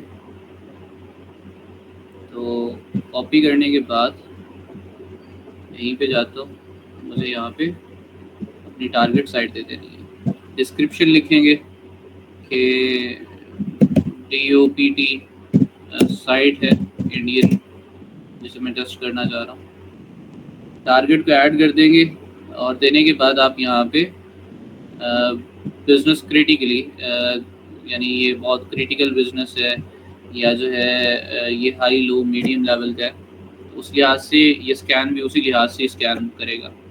जहाँ पे आपको, अगर आप बहुत क्रिटिकल लेके जा रहे हैं तो ये बहुत एहतियात से स्कैन करेगा। साइट के ऊपर कोई लॉगिन है तो उसकी आपको बाकायदा यूज़र नेम, पासवर्ड और ये सारी चीज़ें देनी है। अगर नहीं है तो कोई मसला नहीं है। इसी तरह से हमारे पास यहाँ पे कुछ फ्रेमवर्क्स हैं .NET के, तो आपको वो इनेबल करने हैं तो कर सकते हैं। क्रॉल के ऊपर जाएंगे तो पहले वाली चेंजेस को हम सेव कर लेंगे। तो क्रॉल के ऊपर है लाइक आपको यूज़र एजेंट कौन सा चूज़ करना है, फायरफॉक्स यानी आपका वहाँ पे शो कौन सी डिवाइस हो रही हो जिससे ट्रैफिक जा रही है, तो आप वो देख सकते हैं। क्रोम है, फायरफॉक्स है, ओपरा, सफारी, आईफोन, ठीक है। तो अभी मेरा मोजिला ही है। केस सेंसिटिव पाथ ऑटोमेटिकली है। अगर किसी पाथ या डायरेक्टरी या सब डायरेक्टरी को आप एक्सक्लूड या इंक्लूड करना चाह रहे हैं वो कर सकते हैं। कोई फाइल आपको देनी है वो प्रोवाइड कर सकते हैं। HTTP रिक्वेस्ट यानी ऑथेंटिकेशन है आपके पास किसी भी सर्विस के लिए, यूज़र नेम या पासवर्ड मौजूद है आपका, तो यहाँ पे आप दे सकते हैं सो दैट कि उसे यूज़ करके ये अपना स्कैन परफॉर्म कर सकें। टेक्नोलॉजीज फाइंड करनी है तो आप कर सकते हैं, ठीक है। और कस्टम हेडर्स जो भी हैं ये यहाँ से आप वो ऐड कर सकते हैं, तो बाय डिफ़ॉल्ट इसने ले रखा है। इसी तरह से आप कस्टम कुकीज़ वगैरह सेट करना चाह रहे हैं तो वो कर सकते हैं। और बाकी सब okay. Debug scan for this target, और यहाँ पे आप जो है सेव करके स्कैन परफॉर्म कर सकते हैं। स्कैन के ऊपर क्लिक करेंगे। फुल स्कैन परफॉर्म करना है या हाई रिस्क वर्नबिलिटीज फाइंड करनी है, क्रॉस साइट स्क्रिप्टिंग या वीक पासवर्ड्स या क्रॉलर, जिसके लिए भी आपको स्कैन करना है तो आप कर सकते हैं। रिपोर्ट आपको किस चीज़ में चाहिए तो वो भी आप देख सकते हैं। इसी तरह से आपको इंस्टेंट स्कैन परफॉर्म करना है या फ्यूचर के लिए ये, तो आप यहाँ पे क्रिएट स्कैन कर देंगे। तो कुछ ही लम्हों के अंदर ये अपना स्कैन जो है कंप्लीट स्टार्ट कर देगा और वर्नबिलिटीज हमें दिखाएगा, साइट का स्ट्रक्चर दिखाएगा, कितने वहाँ पे इवेंट्स चल रहे हैं, वो सारी चीज़ें। तो ये जितनी भी वर्नबिलिटीज़ हैं हमें यहाँ से फाइंड करके देगा। और आप रिपोर्ट्स देख सकते हैं। इवन इसने मुझे यहाँ पे कुछ वर्नबिलिटीज़ के ऊपर क्लिक करता हूँ मैं, टारगेट है मेरे पास ये वाला चल रहा है। डैशबोर्ड के ऊपर एक चल रहा है अभी टारगेट, उसके ऊपर ये मुझे पूरी रिपोर्ट दे रहा है।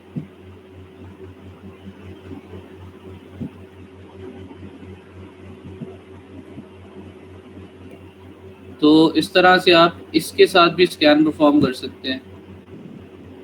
तो ये भी हमारे पास टूल है बहुत ही ज़बरदस्त, जो कि सिस्टम्स के अंदर, वेब एप्लीकेशंस के अंदर हमें वर्नबिलिटीज़ और लूप होल्स फाइंड करके दे सकते हैं। और साइबर सिक्योरिटी एक्सपर्ट यही सर्विसेज तो प्रोवाइड करते हैं कि किसी भी जगह पे सिक्योरिटी से रिलेटेड या प्रोग्रामिंग के अंदर या किसी कोड के अंदर कोई ऐसी वर्नबिलिटी है, कोई ऐसे पैरामीटर्स मिसिंग है जिसके ज़रिए उनका बिजनेस या उनका नेटवर्क या उनके डिवाइसेस कंप्रोमाइज़ हो सकती हैं, तो हमें उन्हें रिपोर्ट करना होता है या हमें उन्हें टेस्ट करना होता है। तो ये सारी हमारे पास वर्नबिलिटी असेसमेंट टेक्निक्स, टूल्स और प्रोसीजर्स हैं, और हमने कुछ कॉन्सेप्ट्स देखे। तो अभी हमारे पास नेक्स्ट मॉड्यूल है सिस्टम हैकिंग का। अगर तो आप लोग चाहो तो हम अभी स्टार्ट कर सकते हैं, अगर चाहो तो हम नेक्स्ट क्लास में स्टार्ट कर सकते हैं। तो अगर तो थक गए तो सर मेरे पास जवाद के पास ये पड़ा है, तो ये आप शेयर कर दीजिएगा ज़रा, ठीक है। और कल सॉक वालों की क्लास है, तो परसों की डेट में या उससे नेक्स्ट की डेट में हम आपकी सिस्टम हैकिंग देखेंगे। अच्छा, सिस्टम हैकिंग का मॉड्यूल थोड़ा सा मैं ओवरव्यू कर दूं, और सिस्टम हैकिंग का जो मॉड्यूल है ना, मैं इसे थोड़ा बहुत भी ढील में नहीं लेने वाला, ठीक है? क्यों? क्योंकि ये मेन टॉपिक है हमारा। बैकबोन समझ लो आप, जिस्म में खून समझ लो, ठीक है? या ये CH की धड़कन समझ लो, दिल समझ लो, दिमाग समझ लो, जो भी समझ लो, इसके ऊपर किसी किस्म का कोई कंप्रोमाइज़ नहीं है। अगर मैं इसे करवाऊंगा तो साथ साथ आपको असाइनमेंट्स भी दूंगा, सो दैट कि आपकी जितनी भी लैब्स हैं, क्विज़ भी जनरेट होंगे। क्योंकि अभी जिस इंस्टीट्यूट में मैं मौजूद हूँ, जहाँ पे मैं अपनी सर्विसेज प्रोवाइड कर रहा हूँ, मैं बाकायदा वहाँ पे भी इस सिस्टम मॉड्यूल तक पहुँच चुका हूँ, सिस्टम हैकिंग मॉड्यूल तक। तो उनके क्विज़ भी हो रहे हैं, तो वही क्विज़ आपके भी हो जाएंगे साथ साथ। उनकी असाइनमेंट्स भी हो रही हैं, साथ साथ आपकी असाइनमेंट्स भी हो जाएंगी, ठीक है? और इसी तरह से उनकी लैब्स भी हो रही हैं, तो आपकी साथ साथ लैब्स भी होती जाएंगी। तो हम अभी देखते हैं इसमें हमारे पास सिस्टम हैकिंग के अंदर है क्या क्या चीज़ें।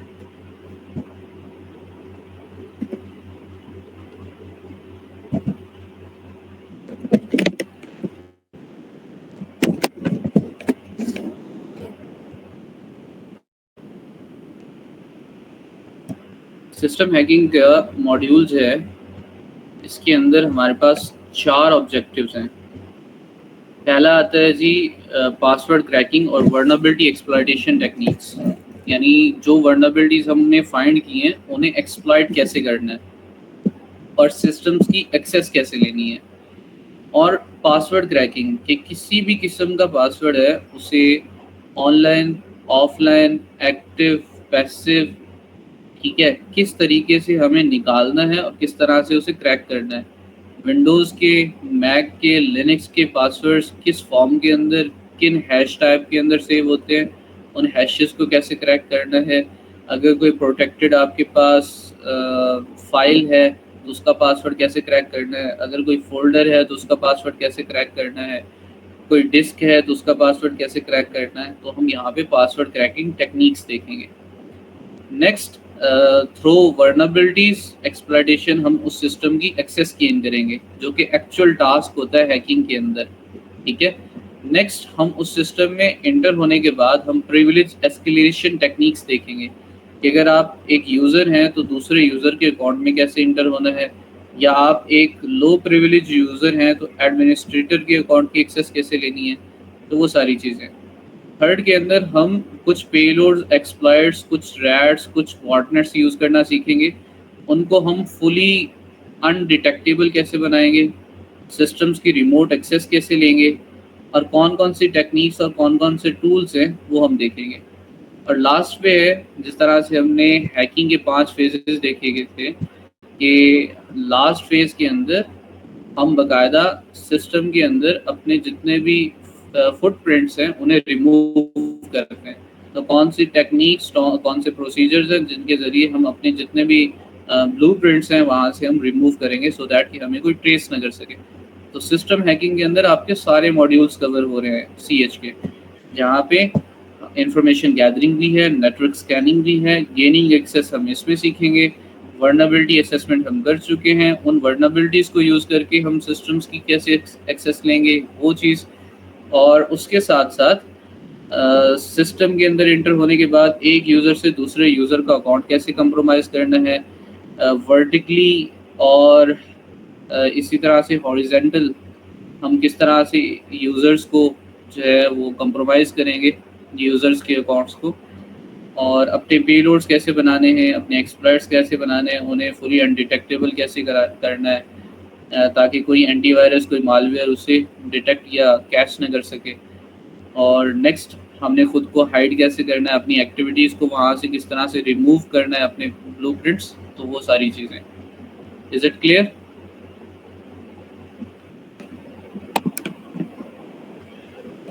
ओके, सो तो नहीं गया?